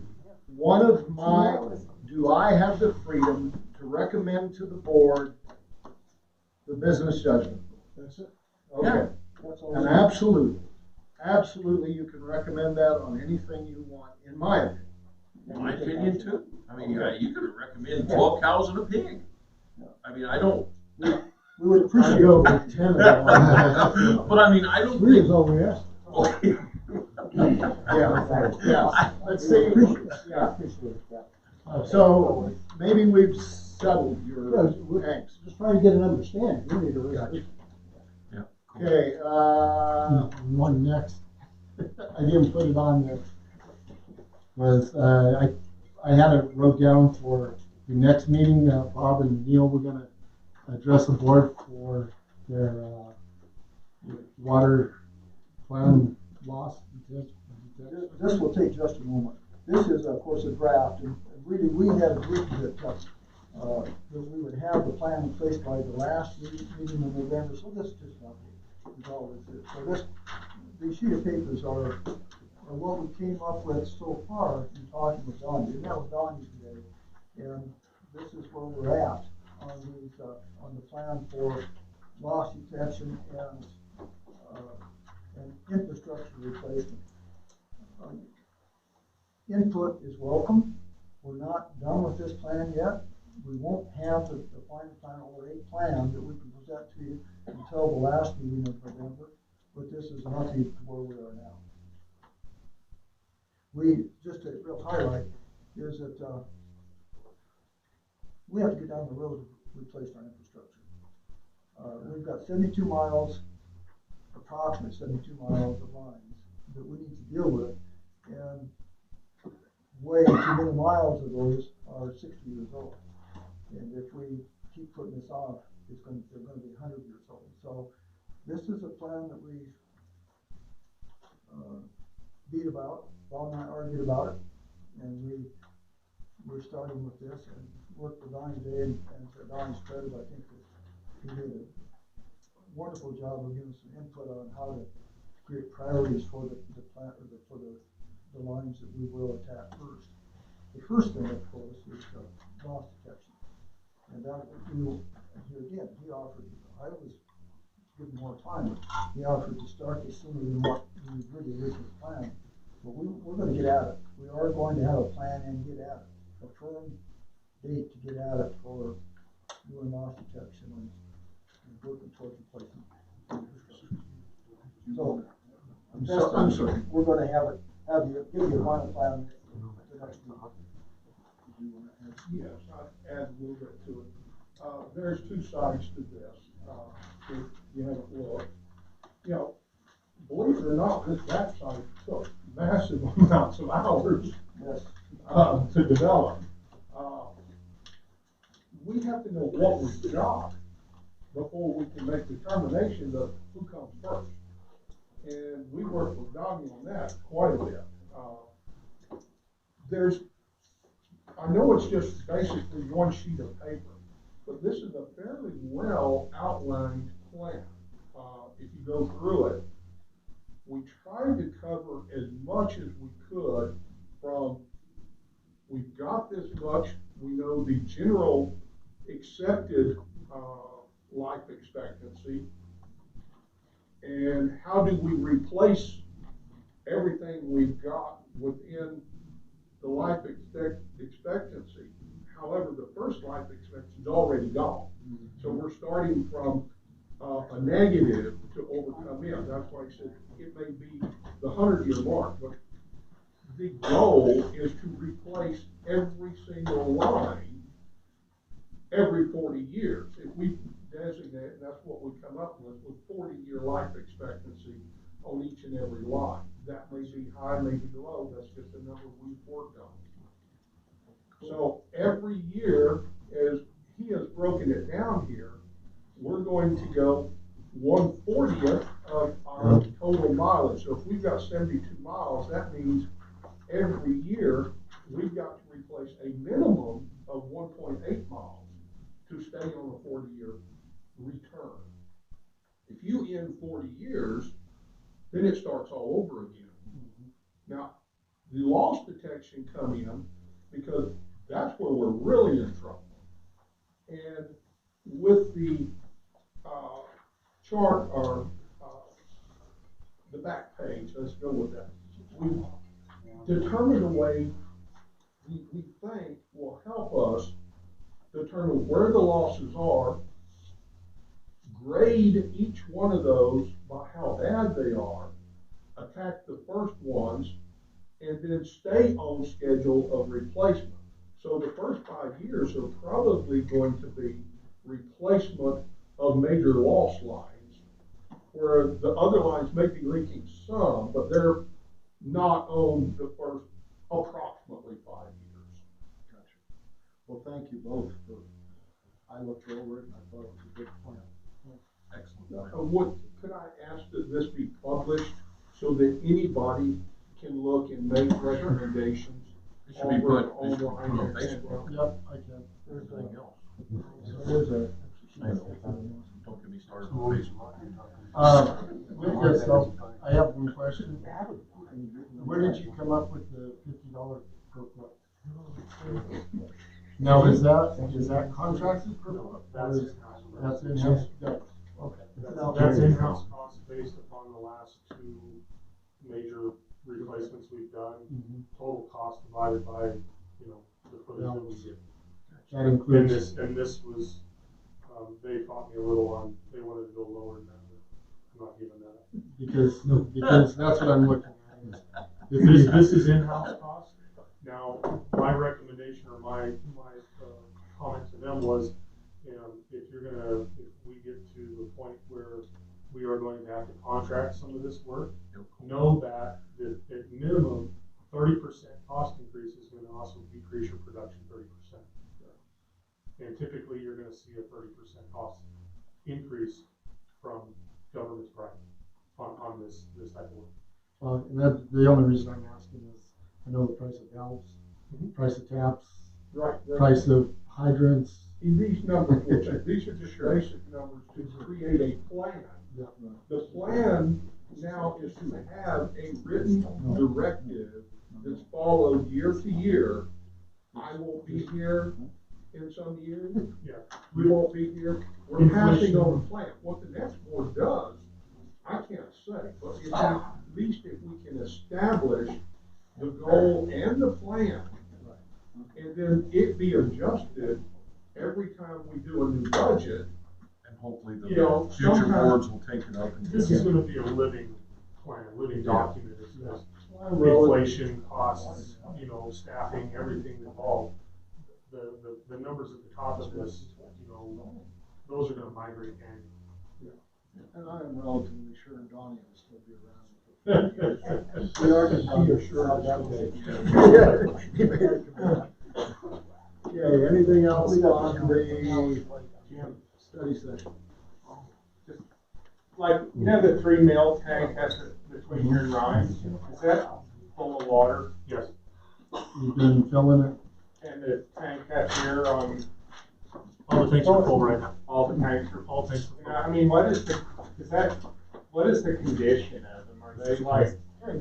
They're in good condition. We do, every 5 years we have to dive the tanks. And in fact, 2019 was a year where we had a tank dive, so that's an inspection of the interior of the tanks. And then Annually, there's a state sanitary survey that inspects the exterior of the tanks and makes recommendations on condition that needs to be rectified. There's always a list annually that we deal with. But at this point, our last survey and everything was Every 3 years, most of it. I was just kind Reminder. of thinking, starting at the source, like those tanks. I mean, obviously, there's got to be a water line running down.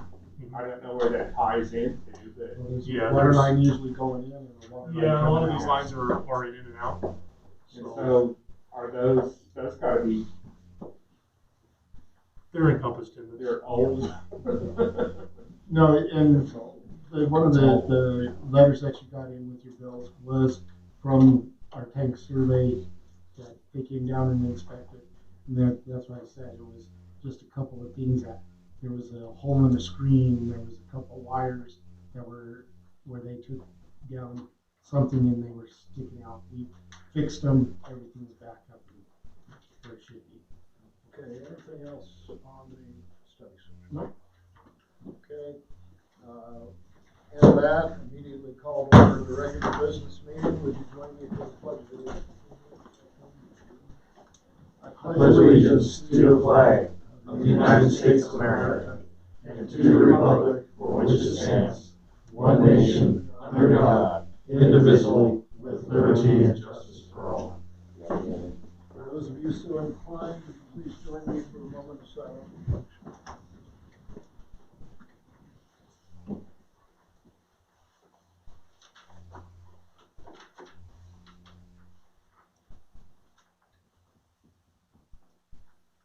Thank you. Let the minutes reflect that the entire board is in attendance. First item of business is the approval of the agenda. I make a motion to approve the agenda for 2010. So, do we have no agenda items? I didn't have anything on it, like I said, it was all discussion. If you wanted to do anything. No, that's fine, I just was wondering. I just, Do I have a second? I have a motion and a second. Any discussion? All in favor of approving the agenda signify by saying aye. Aye. Motion carried. Approval of minutes for the regular meeting and study session of October 27th and the special meeting of November 4th. Mr. Chairman, I make a motion to approve the minutes as stated due to the statement we include on each set. I have a motion. Do I have a second? I'll second. Moved and seconded. Any discussion on those items? All in favor of approving the study and regular session minutes of October 27th and the special meeting of November 4th, signify by saying aye. Aye. Opposed? Motion carried. I forgot to ask opposed on approval of agenda. If you wanted to vote against it, I'm sorry. All right. Bills payable, anything there? Mr. Chairman, I have a couple questions on these. Okay. The first one is $4,100 for sharing balloons and things. okay, what we did with that is we had our scraps metal that we sell, all of our scrap metal, whether it be our old meters, piping, whatever we pulled out of the ground or picked up on the side of a road, it goes into a metal container. We went in and recycled it, and we put the money towards safety equipment. That's why we had safety equipment identifying our workers with their names on it. If you've seen Donnie's coat this morning, that's one of them. For our outside guys that are working in the cold, they bought insulated up overalls. We also purchased boots for all of our workers, which with that, half of it will be paid by our safety grant. So we're using our safety grant and supplying our employees with equipment that they need. Okay. Before I go any further, you said boots. Yes. I've also seen in here where we're doing reimbursement for boots. Yes. So now we've got reimbursement and we're buying them. So what's the Okay, deal? what it is both. We had to buy, we don't, Sherry's Wings and Things doesn't sell boots. So we get a 20 or 10% discount at Red Wing being part of SDA.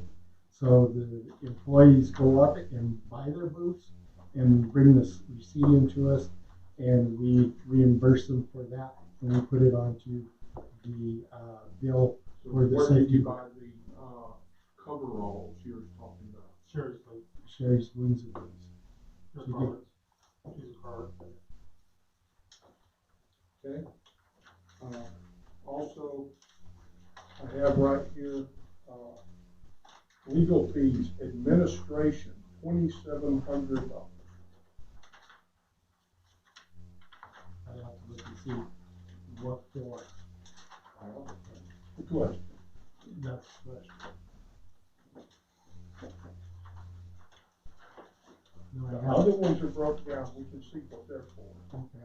I'll have to look at her billing and see what it was for October.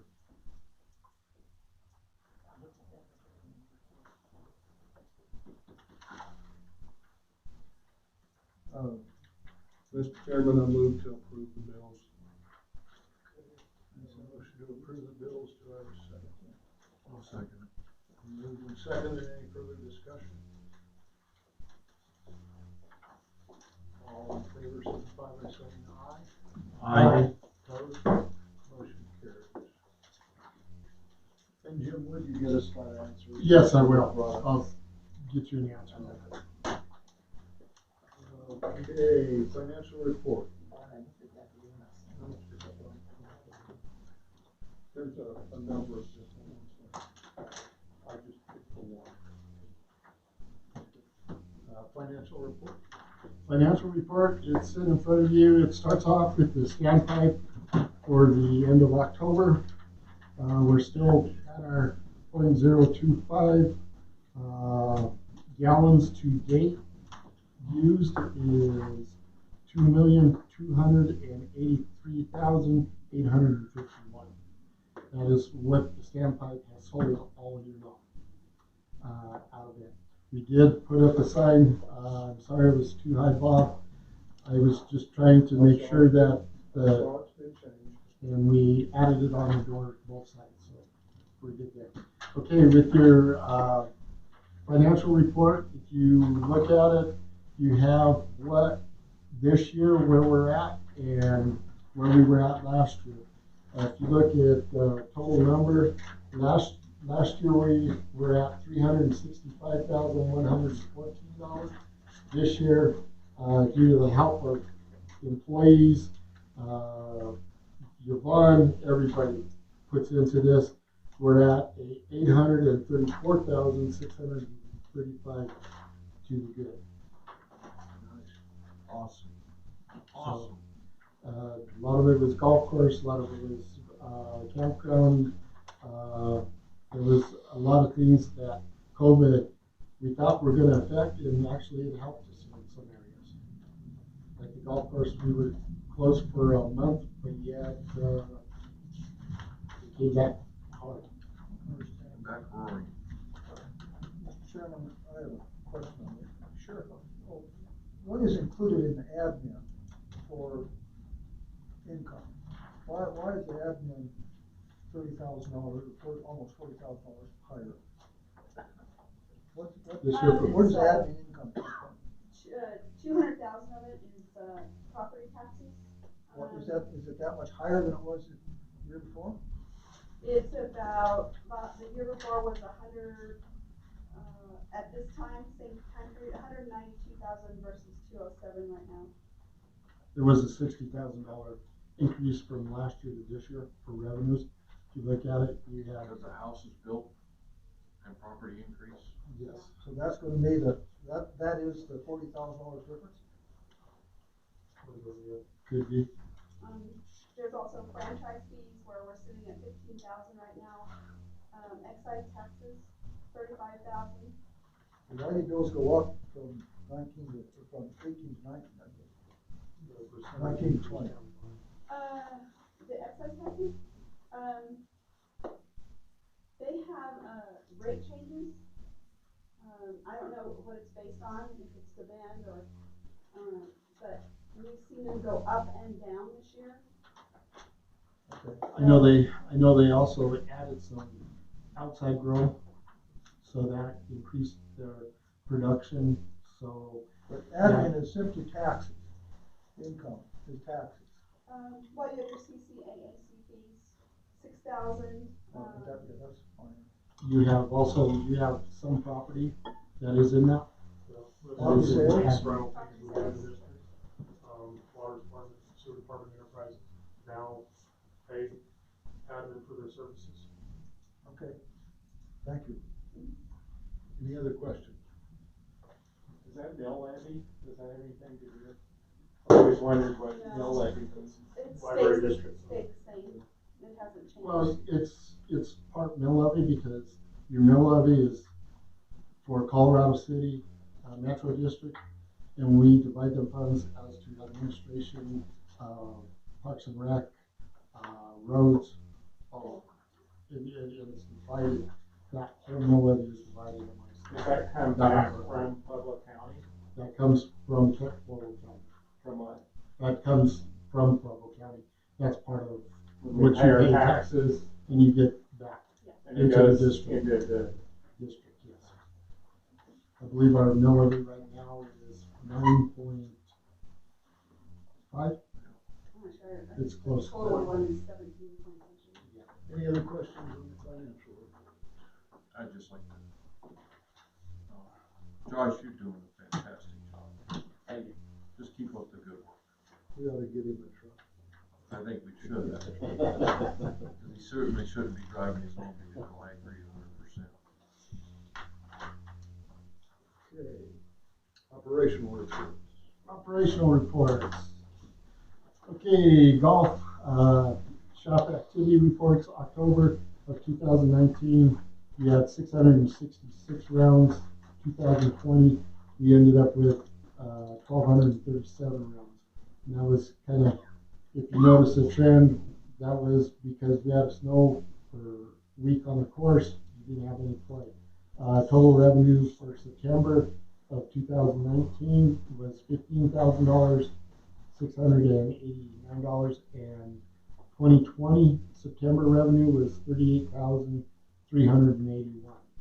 October was a good month for golf course. The season is now starting to slow down. Began the process of booking the tournaments for upcoming season, hoping to see all tournaments come back. I do believe November will be a good month provided the weather holds out. Parks and Rec. I have park campground revenue was at $7,000 for the month, which put us at $71,556 at the end of October. We are still waiting to see if basketball will be able to take place this year, as we rely on the schools to operate the program. At this point, it does not look good, as the schools are now not allowing any outside use of their facilities. We are exploring some opportunities for outdoor recreation when weather will allow it. Holly Dot manager's report, the maintenance side, irrigation, front line irrigation shut down, pump house drained, main lines, laterals drained, satellite boxes blown out, back nine irrigation shut down, 1023, main lines and laterals drained. Greens mowed, blown off, cups changed as needed, snow mold going on after last mow. Shop work, preventative maintenance on equipment has begun. I just got Gary's report. He had a death in his family and he was gone for the weekend, so he just brought it into me today. During the month of October, the water plant produced 18,122 gallons, or 532 gallons of water. We put close to 3 million into storage in tank 3. The city billed for 5.8 million. With water into storage, 3 million is 8,300,000 gallons. can be accounted for with a loss of 10 million gallons. The wastewater plant is still waiting for diffusers. No one can find enough for us to get back Basin 1 back online. It has been down since March. Flows are under control and in compliance. E. coli and NH3 have its hits. We feel mostly due to not having Basin 1 online. That's one of the things as I write a report to Ellie right now as to this effect that basically right now we're just circulating between 2 and 3 basin, which we can't get enough. How do you want to say it, Gary?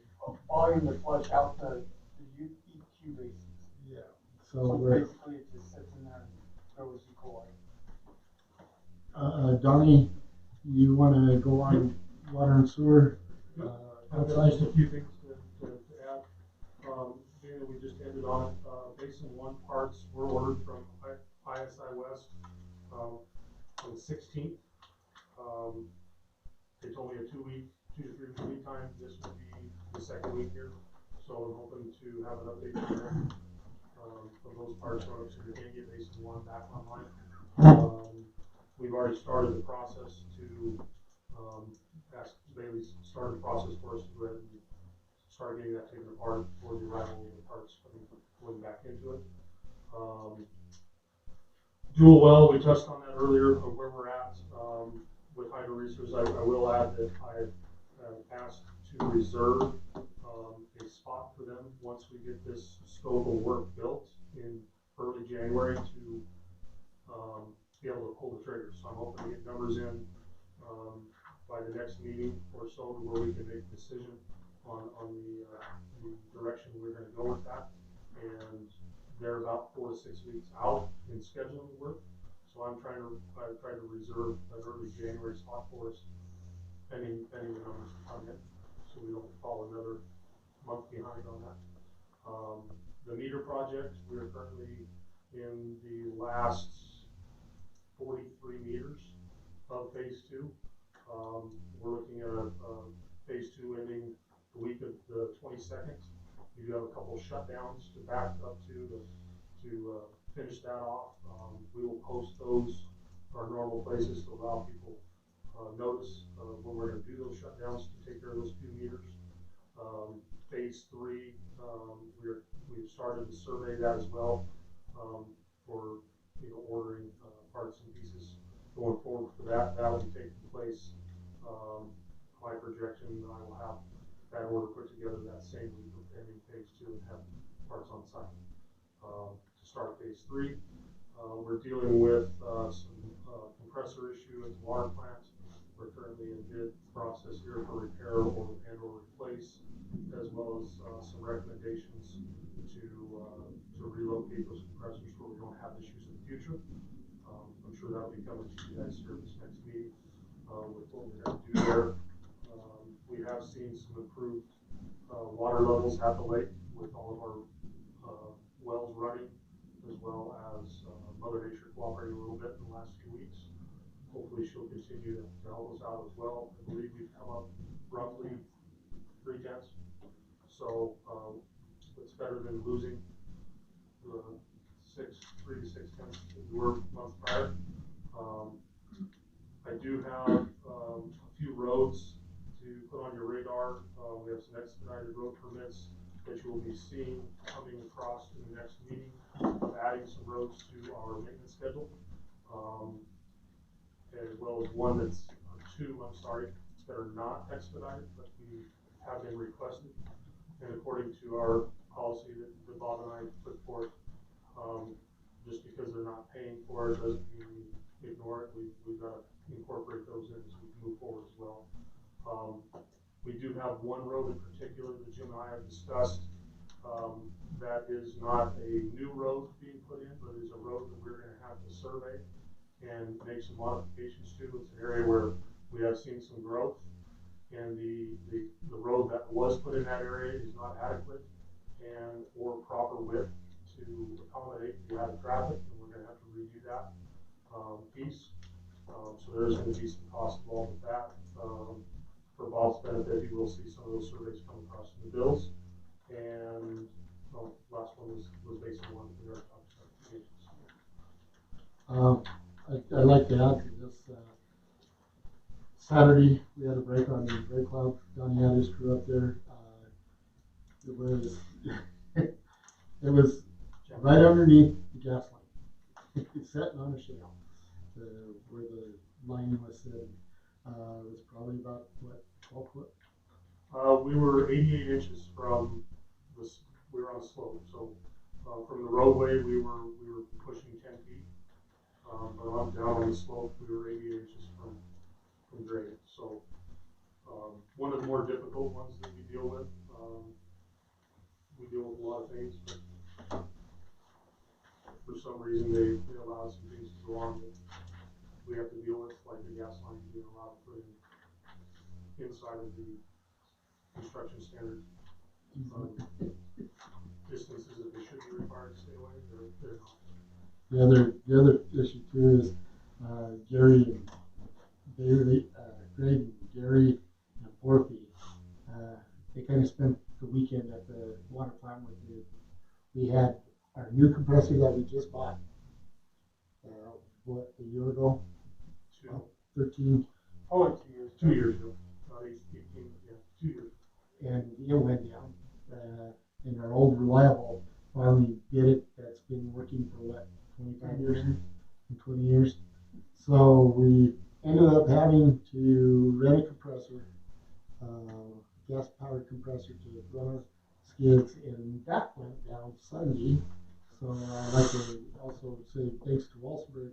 We called them and I was able to get their compressor up here to get us through until we found the compressor in Pueblo, where now hopefully we have a backup in Pueblo to this compressor too. So it's been a nightmare for the last 2 weeks. 3 weeks, Weeks. A huge month. So I'd like to commend these guys, what they do and keeping us going. Well, whatever you did on Red Cloud, somebody called the newspaper today and put in a letter to the editor saying what a great job, how happy they were with the performance of the Colorado City Metro District. I did say that Donnie had given them a 20, but I ignored that part. I appreciate the guys that we do have on staff and all the work that they do regardless of conditions. So I will pass it along. Go ahead. Since we were discussing meters, Okay. I was just wondering if, because the first project has been in the ground now, what?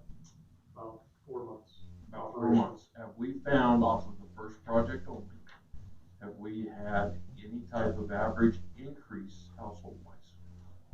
Of household use or water? Well, I mean, water. so we put in the first project of meters that we put in. Yeah. Okay, those houses, have we seen, those houses involved, have we seen an increase in the billable Yes. water? Yvonne, I don't know, you said you were I'm talking sorry, about the numbers. percentage. I think we're somewhere around 8% right Around now. 8%.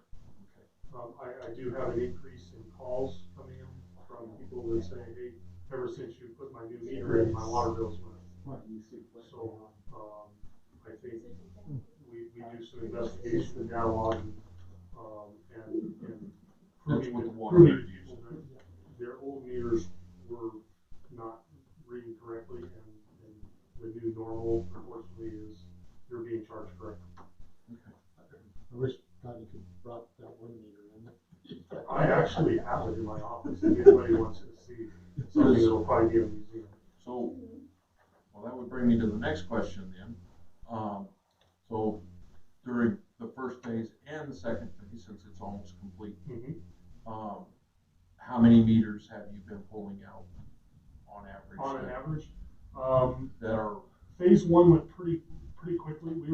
Guys were changing about 15 to 18 a day, and then phase two, the install challenges are a little more. We're down to probably 12. I think is 12 or 13 is the high that we do in a day, and I see that number declining as we enter phase three. And by design, the harder areas are ahead of us. Or last? Yeah. Phase 3 is typically across the board the oldest areas of the city with the oldest meters and infrastructure in the ground. Our challenges are going to exponentially go up, as well as if the original plan that I put in front of you with costs involved with each phase shows that phase 3 is the least amount of meters to change out, 282, I believe. Comparatively, phase 2 is 393 and 412 in phase 1. But we are about $50,000 more in install costs in phase 3 versus phase 1 and 2. It's going to be the challenging, most invasive what we have to do. I'm assuming you guys are going to do this. I hope you are anyway.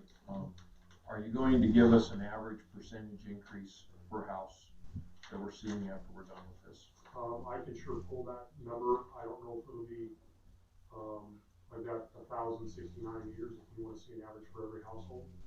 Or I can give you a system-wide average. I would like to see a system-wide average as far as what we're billing, not for every household, but a system-wide average as far as where these meters, what they're paying us back. Correct. Is what I'm asking. We can do that, absolutely. How long, if we got accurate numbers, please. And I truly believe the reality is we need a little data behind everything. So if we end phase 3, best case scenario, we end phase 3 early first quarter, it would be nice to have 2 or 3 months of data on those meters to produce that number too. And maybe break it down by phase 1, phase 2, phase 3. Okay.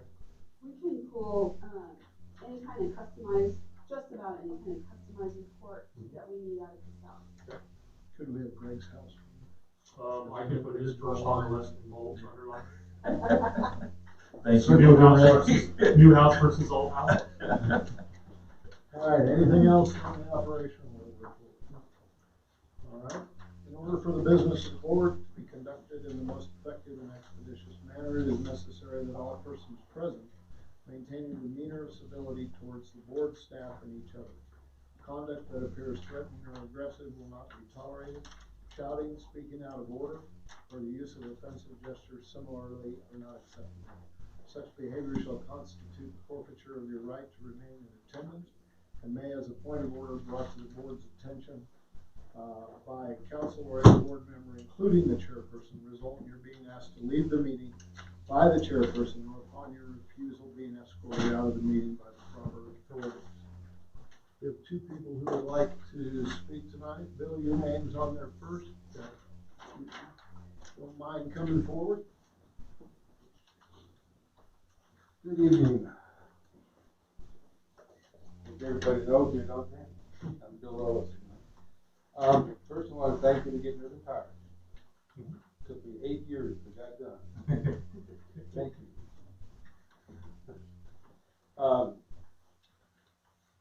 The covenants, I've watched for 6 years now as they get away with them, and now you guys are trying to put them back in place. You guys have been playing with it for 23 months. 23 months. Now, I understand there's a lot of differences of opinion and everything else, but they're simple. And if you have a complaint, the board should, since it's been about 6 months now since you, 8 months since you took over, supposedly going to enforce it. I know that there's dozens of them in here, because I put something in here, and you guys haven't heard them or done anything about it. So basically, it's non-enforcement. There's nothing happening. One did get enforced against you because I made a correspondence rather than coming through the system. And I want to thank you for cleaning that up. Well, whoever cleaned it up, I want to thank you for cleaning it up. That's a good start. We've got a long, long, long ways to go. In the past 4 months, I have spent my own money for 3 30-yard dumpsters, put them on one of my rentals, and I've hired people to clean up crap in the green belts in Appleton. Yesterday, day before yesterday, I had 3 guys take 5 burnt railroad ties out of the green belt. There is slash back there you wouldn't believe. Most of it from where the firemen come in when they have the fire there. I don't know, I think you're responsible for cleaning up your property. I'd like to see a little more effort there. If you want to really get shocked, go around and look at your green belts, especially after. Count how many people are building tie walls, tire walls, how many dumpsters are trash cans are being kept back there, how many people are living under the trees, how many people are living in trailers. Now, if they're homeless living under the trees, maybe we should do something to help them find a place to get out of the weather, not just ignore them.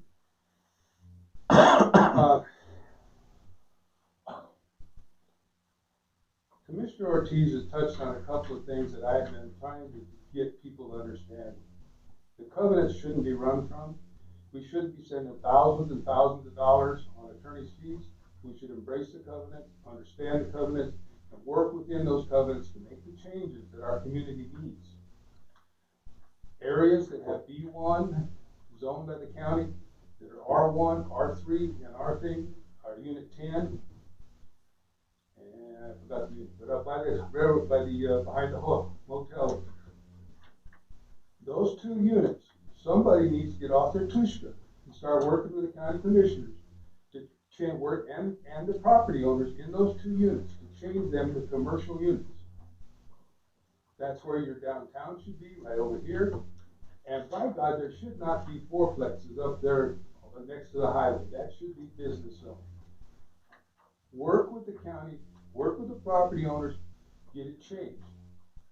Then we can really grow. Then you'll see the county come out and say, hey, you have a place that's business friendly. They don't have to fight the covenant. They don't have to listen to, oh, I want the B1, I don't want the B1, because we've taken a proactive step and we've moved towards changing it. For 2 years, I watched everybody fight. When is somebody going to do something? That's my question.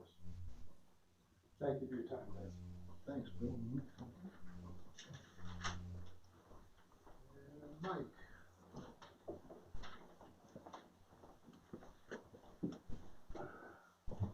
Hi guys, thanks for letting me speak tonight.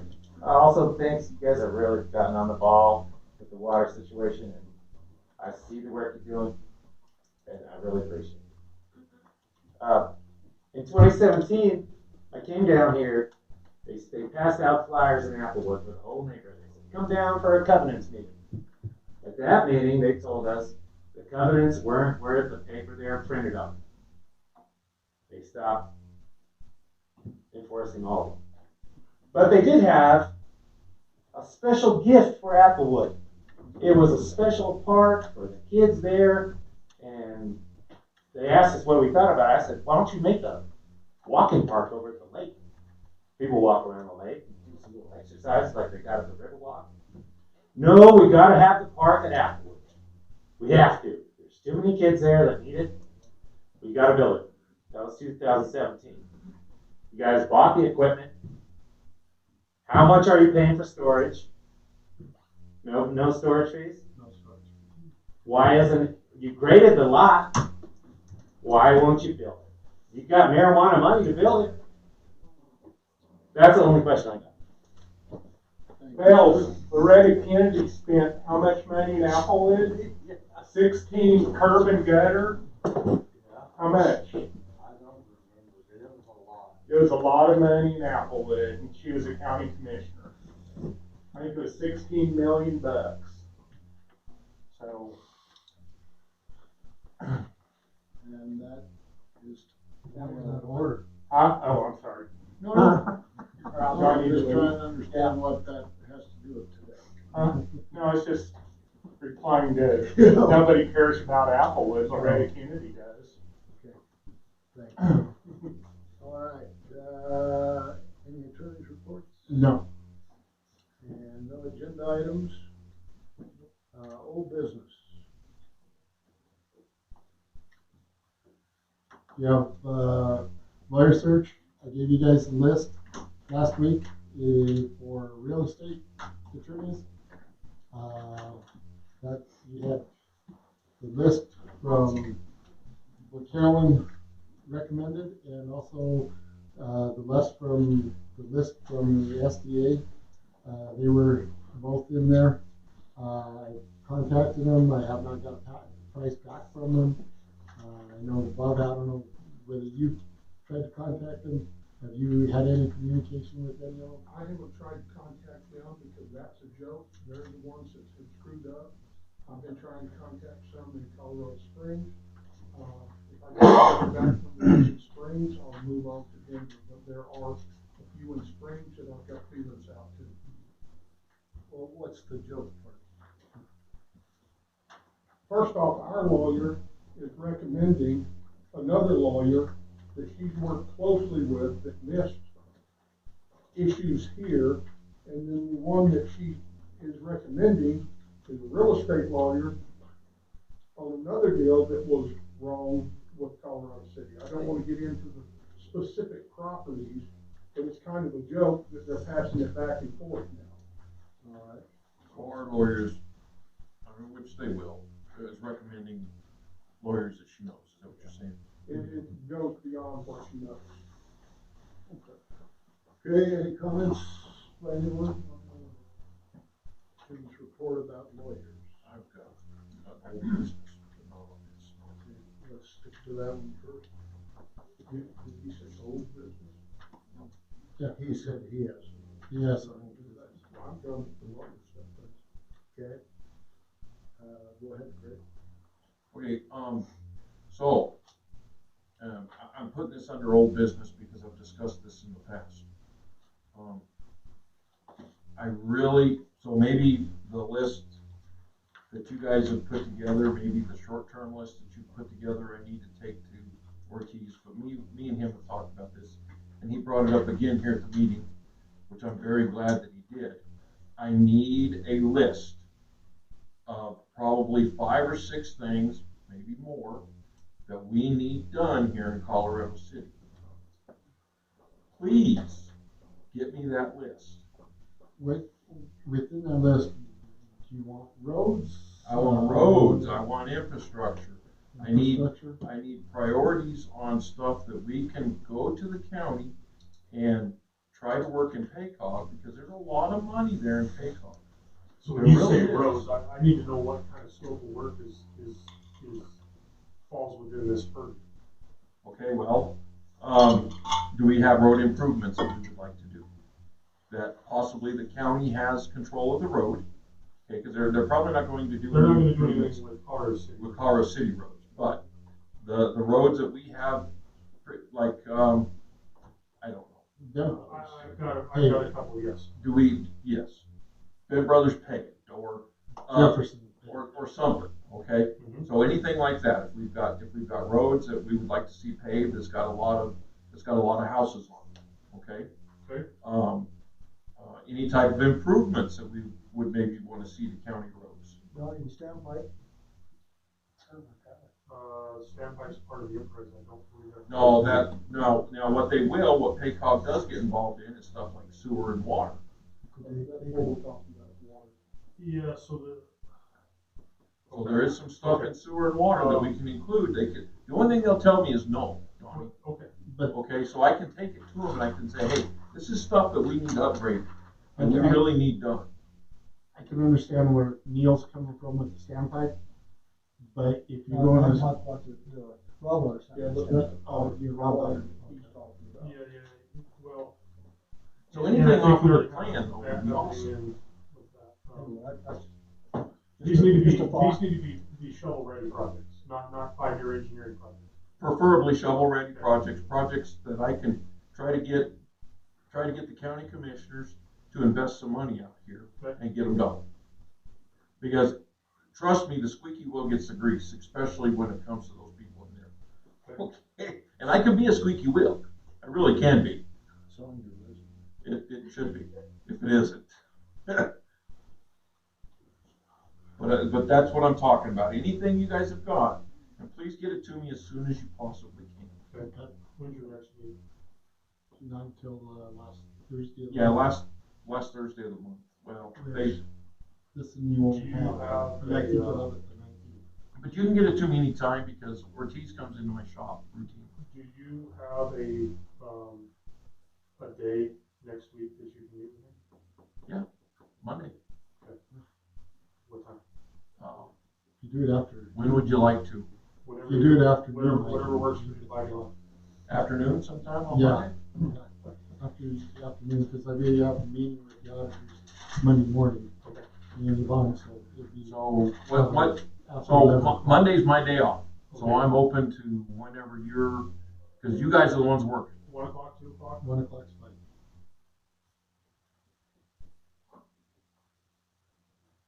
Were you done with that, Rick? Just here? Or do you have something? Yes, I am done with That's that. fine. Yeah, here. Were you? Were you? I have an old business, but we don't have a section in CCACC. So this is kind of a crossover, and I didn't know how you'd like to handle it. I don't care, go ahead and bring it up now. It's fine. Okay. What I want to bring up is Palsic. Now, everybody knows I have no love for the man, but I cannot treat him any different than anybody else. This board approved recovering property, not Palsic's, and we approved sending letters. None of that's been done. So we can't treat Mr. Palsic different than the other party. That other party, we have to move on the same as we've done Mr. Palsic. Okay, you're gonna have to tell me. I don't know the name, I don't have it spelled out on this list that I'm sure doesn't include everything. But we've already passed the letter to recover the cul-de-sac, just off Who of, are you talking about? So, McIntyre? no, or First. That's what I don't see that name on this list. No. Well, no, McIntyre's the street, so it'd be McIntyre Court. But I'm just. You see what I'm saying? We went a lot of effort to stop Mr. Palsic. And we've already passed motions, voted, do this, none of it's been done. It's not even on our list.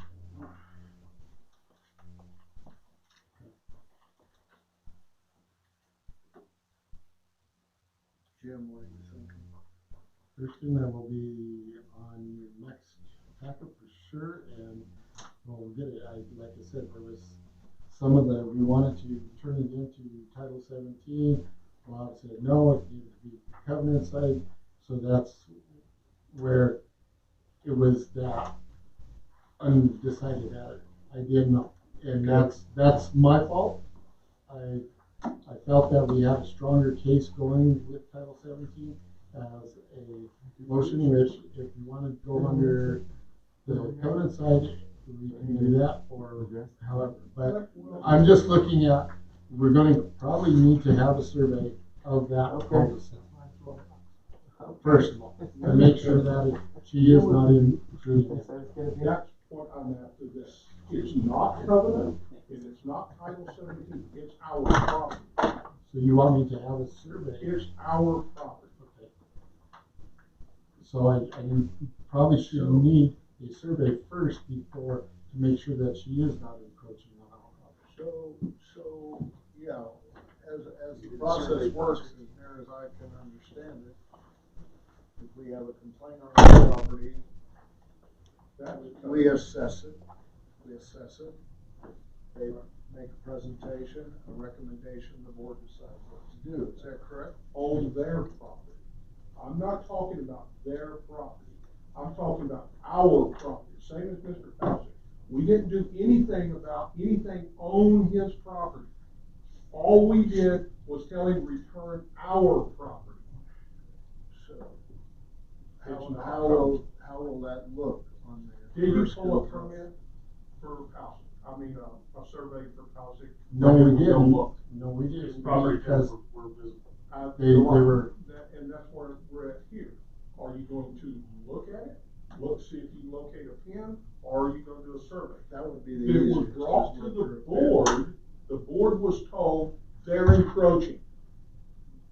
So where are we at? The board was told we're encroaching, the board passed a resolution to recover the property. From the county assessor's side, if you can rely on it, it shows where the line is. but you can't, because my house, half of my house is in the next door lot, because the way it sits. So that's what I'm saying is, we probably need to have a survey of that cul-de-sac first. There's no way to Going determine forward. without a survey exactly. Actually, we don't need a survey of the cul-de-sac. All we need to do is know where her back property pins are. Yeah, her back property pins will suffice, but even if we can't find her back property pins, if they're missing, then we do have to do a survey. No, that's a, if we just survey the back I'm property, saying we don't need to that'll survey. give me the boundary line of the easement. Yeah, and that won't cost a lot, and then she will be responsible for the survey costs at the end of this. If She'll have to reimburse us. Yes, she will have to reimburse If us. she's over our way. So If she's over If the she's line. encroaching. If she's not encroaching, then it's on us. Bob is right, we already voted to. Yeah. I'm just So, pointing out that you want me we to can't, direct me to do that, and we can do that. Yes, sir. And we'll make sure then we can go forward with what we need to. Exactly. First, we have to know for sure, and then Yes. can decide. All right, sir. Anything else, old business? New business?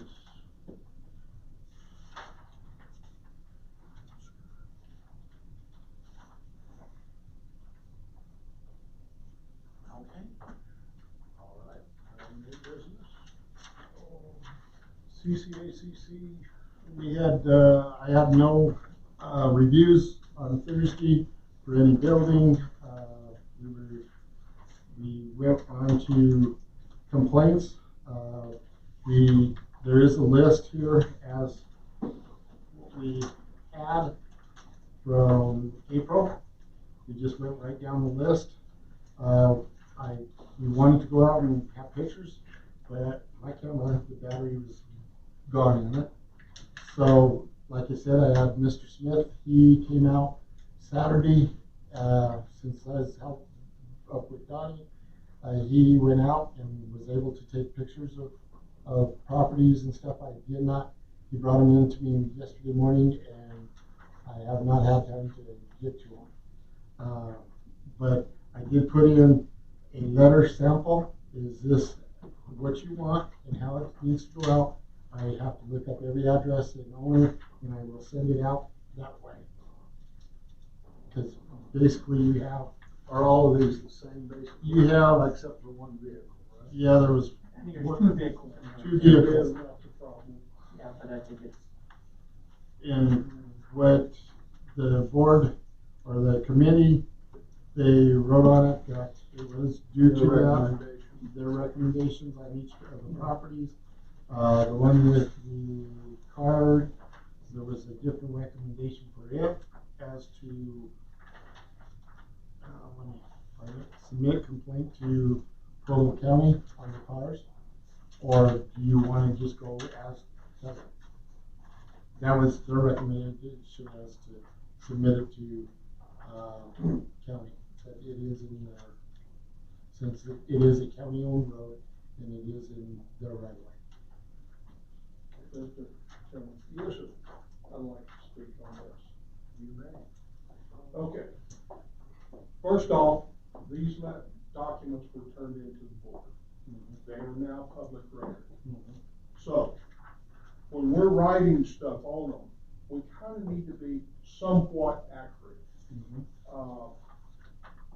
I've got Applewood Drive, and I've got Applewood, which is while you're looking, just go ahead and listen to some of this, because I can tell you now there's only one of them. When you write down, I don't know who wrote it, it doesn't matter, no refuse cans allowed except in backyard. Well, that's not what the covenant says. No refuse cans except in fenced yards. No, that's not what it says.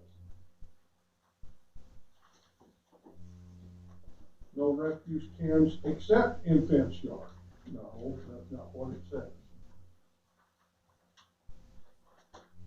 No refuse cans except in fenced yards. No refuse cans, no refuse cans allowed except in backyard. So that's not what the covenant says. I see you've got the covenant printed on the letter. That's good, because if you're going to tell somebody something, we have to quote the exact thing. But remember, these are public records. If anybody wants to look at them and they say, well, why are you doing this and then you do this? So it kind of bites us on one side. Another thing is, I'm going to turn some of these over because I didn't realize they were double-sided earlier. Unlicensed junk vehicle, not allowed. Okay? Submit complaint to Pueblo County. I would hope somebody would read the covenants. Let me read number 6 of the covenants. Vehicle parking on the above mentioned lots, and this is for Applewood Unit 20, same as the document from Mark, shall be restricted to passenger cars, pickup trucks, and or motorcycles carrying a valid state license, and maintained at all times in running conditions, except that a travel trailer so licensed and maintained may be parked on as provided, located in the rear inside corner of the lot, minimum 5 feet from the property line. So, has nothing to do with Pueblo County. Now, Pueblo County has nothing to do with the roadway. The sheriff enforces that. If you want to call the sheriff, that's fine, call the sheriff. But we are to send out a letter on covenants. It is a covenant violation. It's not even recommended here, but it is strictly written right here in the covenants. That's what I'm saying about we need to read and understand what we've got. And that's just in these few here. So everything that I've got in front of me, other than the bad write-ups, is covenants. There's nothing to do with Pueblo County on that. Other thoughts, George? Neil? The unlicensed vehicle not allowed being a Pueblo County zoning violation, I don't see a harm in us enforcing the covenant there about the vehicle, as well as sending making a complaint to Pueblo County, and hopefully Pueblo County takes care of it before we have to mess with the covenant. So I would make a motion that we send or we file a complaint with Pueblo County on an unlicensed vehicle at 2861 Applewood Drive. Okay. But if I can hold your motion up for just a minute, you're suggesting if we have two opportunities to pursue them both. Correct. And hopefully Pueblo County Beats us. Yes, they beat us as far as the sheriff is kind of on that kick right now. Yes, so let's give him a chance here to do it. Harry, how do you feel? I agree with that. Yeah, might as well. Well, then, There's no problem of doing both. Okay. But, again, we have 2 different documents here, not just the one. So your motion would have to include both of them. We can't pick and choose. It's only the one document. I've got one that says Unit 20, Lot 214, and I've got one that says Unit 20, Lot 190. So that's what I'm getting at. You mind amending your? Just to include both, right? You guys need to include everybody. Yes, I see the other document now. Yes. All right. I have a question. Yes, sir. So I get the courtesy letter, the covenant issue, and at the end of the day, what is outside of the sheriff's department? What is the Metro's enforcement of this? All claims court. It depends on. Right, but if you have, if it falls in purview of Pueblo County's enforcement code, why not utilize them to enforce it and send your damn letter? That's the reason why we're gonna do both, I think. Well, but that does raise a good point, because on that letter we send, there's gonna be a certain amount of days. Right. And if we get to that day first, then our options are. Leave it alone or move. Yeah, but if we leave them alone very often, then we'll talk. Jim? You know, I can see both sides. I'm looking at it from all of them. I agree. Send a courtesy letter to them. If they don't do it within the 14 days, then hammer them with the county. I think we need to do both. If we don't make it in time, if we don't make it before the sheriff, then we still have to take action. And here's another issue that you need to consider. I don't have a picture here, so I don't know exactly where that property line is. Is it through the car? Is the car totally outside the property line? Is the rear bumper just an inch in? It's okay to send both, because even the trash can, if it's technically not on the property, then you're still going to have the same issue. I don't know where it is, but they can't have it, and they can't have it in the street either. So if I'm hearing everybody right, Neil, can I hold that motion? Is there any problem with any of the others sending the letter, and he can encompass all of that in one motion? We don't have to make 14 motions for 10 properties. Let me take a quick look. I don't think there is, because another thing that we'll have to add to the motion is, finance, the money to do that. I just want to make that a point, that he has to be pre-approved the money for the, return for receipt and the postage and everything else. So we'll have to. Now, take a quick look, and let's see if we can. With that, with the good courtesy letter, do you want it certified right off the bat? No. That gives the sheriff a little bit longer to enforce. Well, yeah. Is that certified letter's gonna cost you, I think it's. When we first talked about this a year ago, we talked about not sending the courtesy letter certified, only the follow-up letter. Yeah, I think so. I think we actually wrote it in. And so, and I could be wrong, but I think a good vast majority of these complaints are going to be taken care of with the courtesy letter. That's a good idea. I think a lot of them, I mean, not a lot of them, but I think some of them are gonna go beyond the courtesy letter. But I think a vast majority of them are gonna get taken care of with the courtesy letter. So we send it as cheap as we possibly can, not certified, and then we worry about it. That's my opinion. So Neil, do you mind? That's why I brought it up. Do you mind amending your? I don't mind. So I amend the motion to send a courtesy letter to all of these complaints, and of the Title 17 complaints, file the complaint with Pueblo County, and to authorize finances for the postage of such. Okay, I'll second. I have a motion and a second. Any further discussion? All in favor signify by saying aye. Aye. Opposed? Motion carried, times 10. I've got 11, is that, am I Oh, wrong? no. Yeah, there was 11 of them. You're right, you're right. Anything else on the CCACC? Just to reiterate, that the property I was talking about was not covenant. The recovery of the land was separate issue. Correct. And Jim's gonna act on that. Correct? Yes.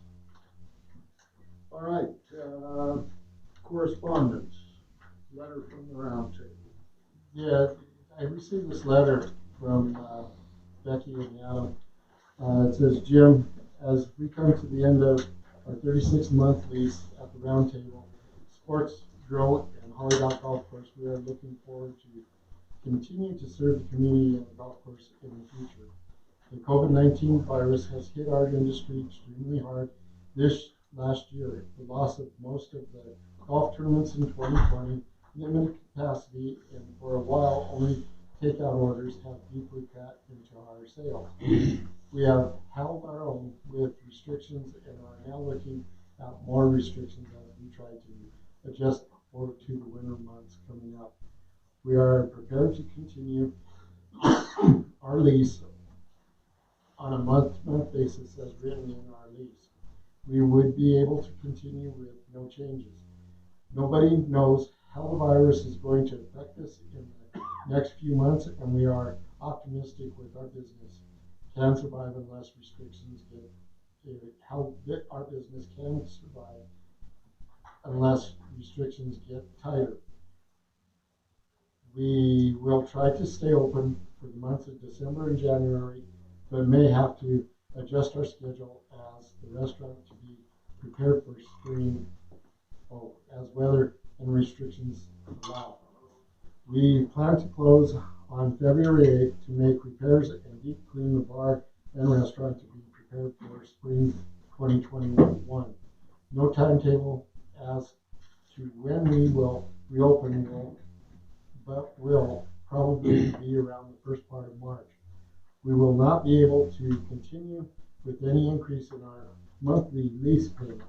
We have decreased the possibility of extending our lease. We have discussed the possibility of extending our lease and are hoping with a few changes we can make the experience of the Round Table and the Holly Golf Course the best it can be. With the month-to-month lease, it is hard for us to invest in the future not knowing how long we will be open. We are hoping to sign a new lease for a 5-year period. This will allow us to invest in business with a long-term business plan that includes updates and permanent repairs to the building, kitchen, and dining area. We believe that an extended lease would benefit Holly Dot and the community, knowing that the food and beverage service will be consistent and that we will always be around.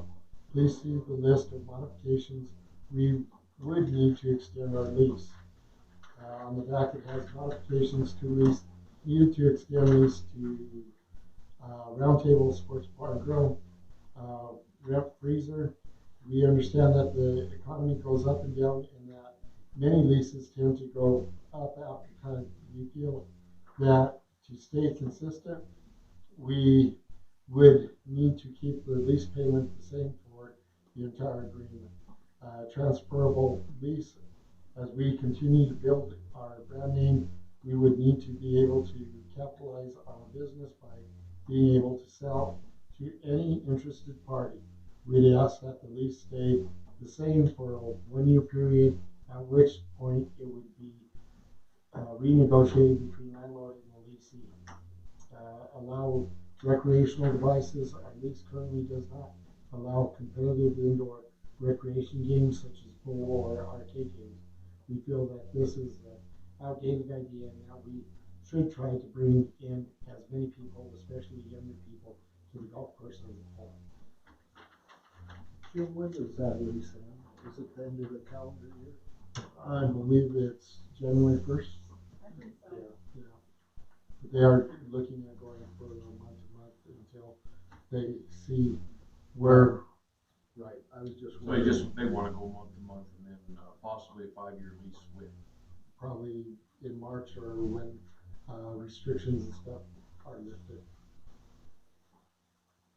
So they're asking month-to-month lease, freeze the rent, I assume for the 5 years. No, No, not just freeze for it. now. For now, Oh, okay. until we can negotiate a new lease with it. Okay. But they're looking at And they want, making it a frozen rate for 5 years on that lease. but it doesn't mean what they're paying. No. And they want a clause in there that they can transfer the lease for a year if they sell, and then they want recreational devices. I don't even want to go there, I don't know all of it. But they mentioned pool tables and arcade. Yeah, I'm seeing pool table dartboard. Okay, Coin operated machines. Yes. so, board, you have some comments now. I would suggest that we talk about it for a minute and then put it on the agenda for next meeting. Harry? I have just a question. Right now, that conference room or the big room is used for events and that kind of thing. If you put pool table in there, that's gonna limit the space there significantly. I guess I'm not against that, but when it was there before, was that limited space in there? There was a pool table in there before, it's been quite a while, but,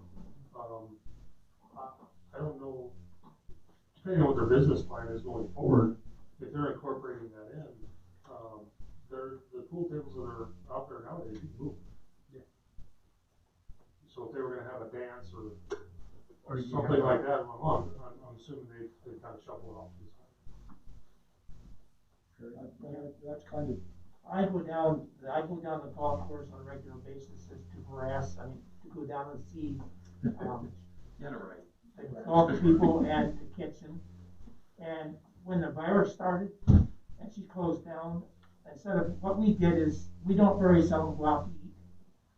But I try to support Holly Dot. I'm gonna have to do it again because I've been going to 3 different places in town. And Three Sisters gets a lot of attention, so I think I'm gonna have to focus, as long as they're open until the end of January, I'm gonna have to focus my attention when I go out, when I bring food home, I'll give food to Holly Dot to support them. Because their business is booming. And if it wasn't for the coronavirus, they do well. And they can't even have that bar area even open, which is really bad, because that's where a lot of TVs are. But I think they've done a tremendous job in that facility.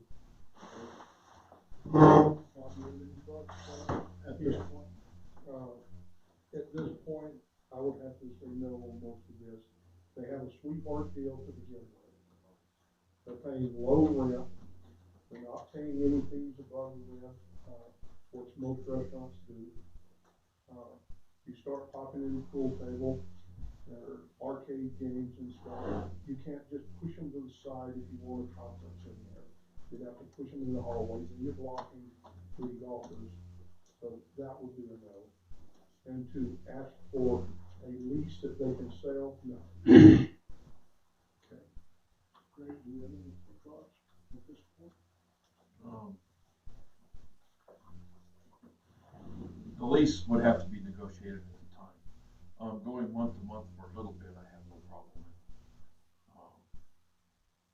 But at the time of the lease, we'd have to negotiate that at the time. As far as the games, pool table, stuff like that, I would just want to see a business plan from them as to what they're gonna do with them, address some of the concerns about events and stuff in there. I want to see their business plan on that. So just a question, if we lease it to them, why does it matter to us how they negotiate events and customers? that's up to them. As long as they don't interfere with golf, which is. It doesn't as long as we give them a full lease. If we give them a full lease, then they can do whatever they want with the place. But if we put restrictions on the lease, which we can't do. Yeah, I understand. So, because there might be parts of that stuff that we wanna use. If you're having I mean, I don't know, I don't use it, but you were addressing some concerns about meetings and stuff that they use that area for. Yeah, and I'm not so sure, that kind of depends on their business model, is what they Well, want and to do. that's- So I'm not so sure I would make that comment as much as, for restriction as much as I wonder what their business plan is. Right. Bob, my concern with a lot of stuff in there is, we need the rights to use the dining area. We need to discuss what parts they get and when we get certain sections of the dining area. If Phil is running a huge event, they may be getting the benefit of the dining customer, but he still needs the place to, people to put in a table, sign up. Can't do that outside all the time, we know the weather here. And his, if you've been in his shop, he's fairly well stocked, so there's no room in there. So we need to retain rights to some of that dining area just, for events and such. Which in the past year, I know Friends of Holly went in and helped him take that one big room that was just a storage room. They're looking at making that into a meeting room too, where he can do his sign up, his, I know we used it last Wednesday. We had double booked this room because I didn't know we were gonna have a meeting. But we told the HOA for Meadow Creek that they can use this room. Well, they ended up using it as their meeting place. So, you know, it's gonna be what we're gonna have to decide within that lease as this is their portion, this is ours. And I agree with Bob in a lot of it, but in the same sense, when you're giving them a full lease, it's gonna be, okay, probably half building is theirs and the other half is ours. And that's something we'd have to So negotiate. anyway, I think we should give them as much time as possible. I think it should be on the next agenda. Until we can get set down, and I'd like to have a board member on that negotiations of that lease and stuff. And I was thinking Neil would be probably our man there. He's been in business, he's dealt with leases, and he probably would have the time. So, but You've ran a restaurant too, haven't you? he ran a restaurant. He's got a lot of time. And knowledge of that. Tons of time. Okay, anything else? One quick note, Harry, I applaud your desire to support them, and when do you want us all to show up for that meal? Yeah, you're fine. Anyway, Monday about 1 o'clock. any reason we can't adjourn? Monday at 1 o'clock. Monday, I'm not sure. Monday, I know. we're adjourned until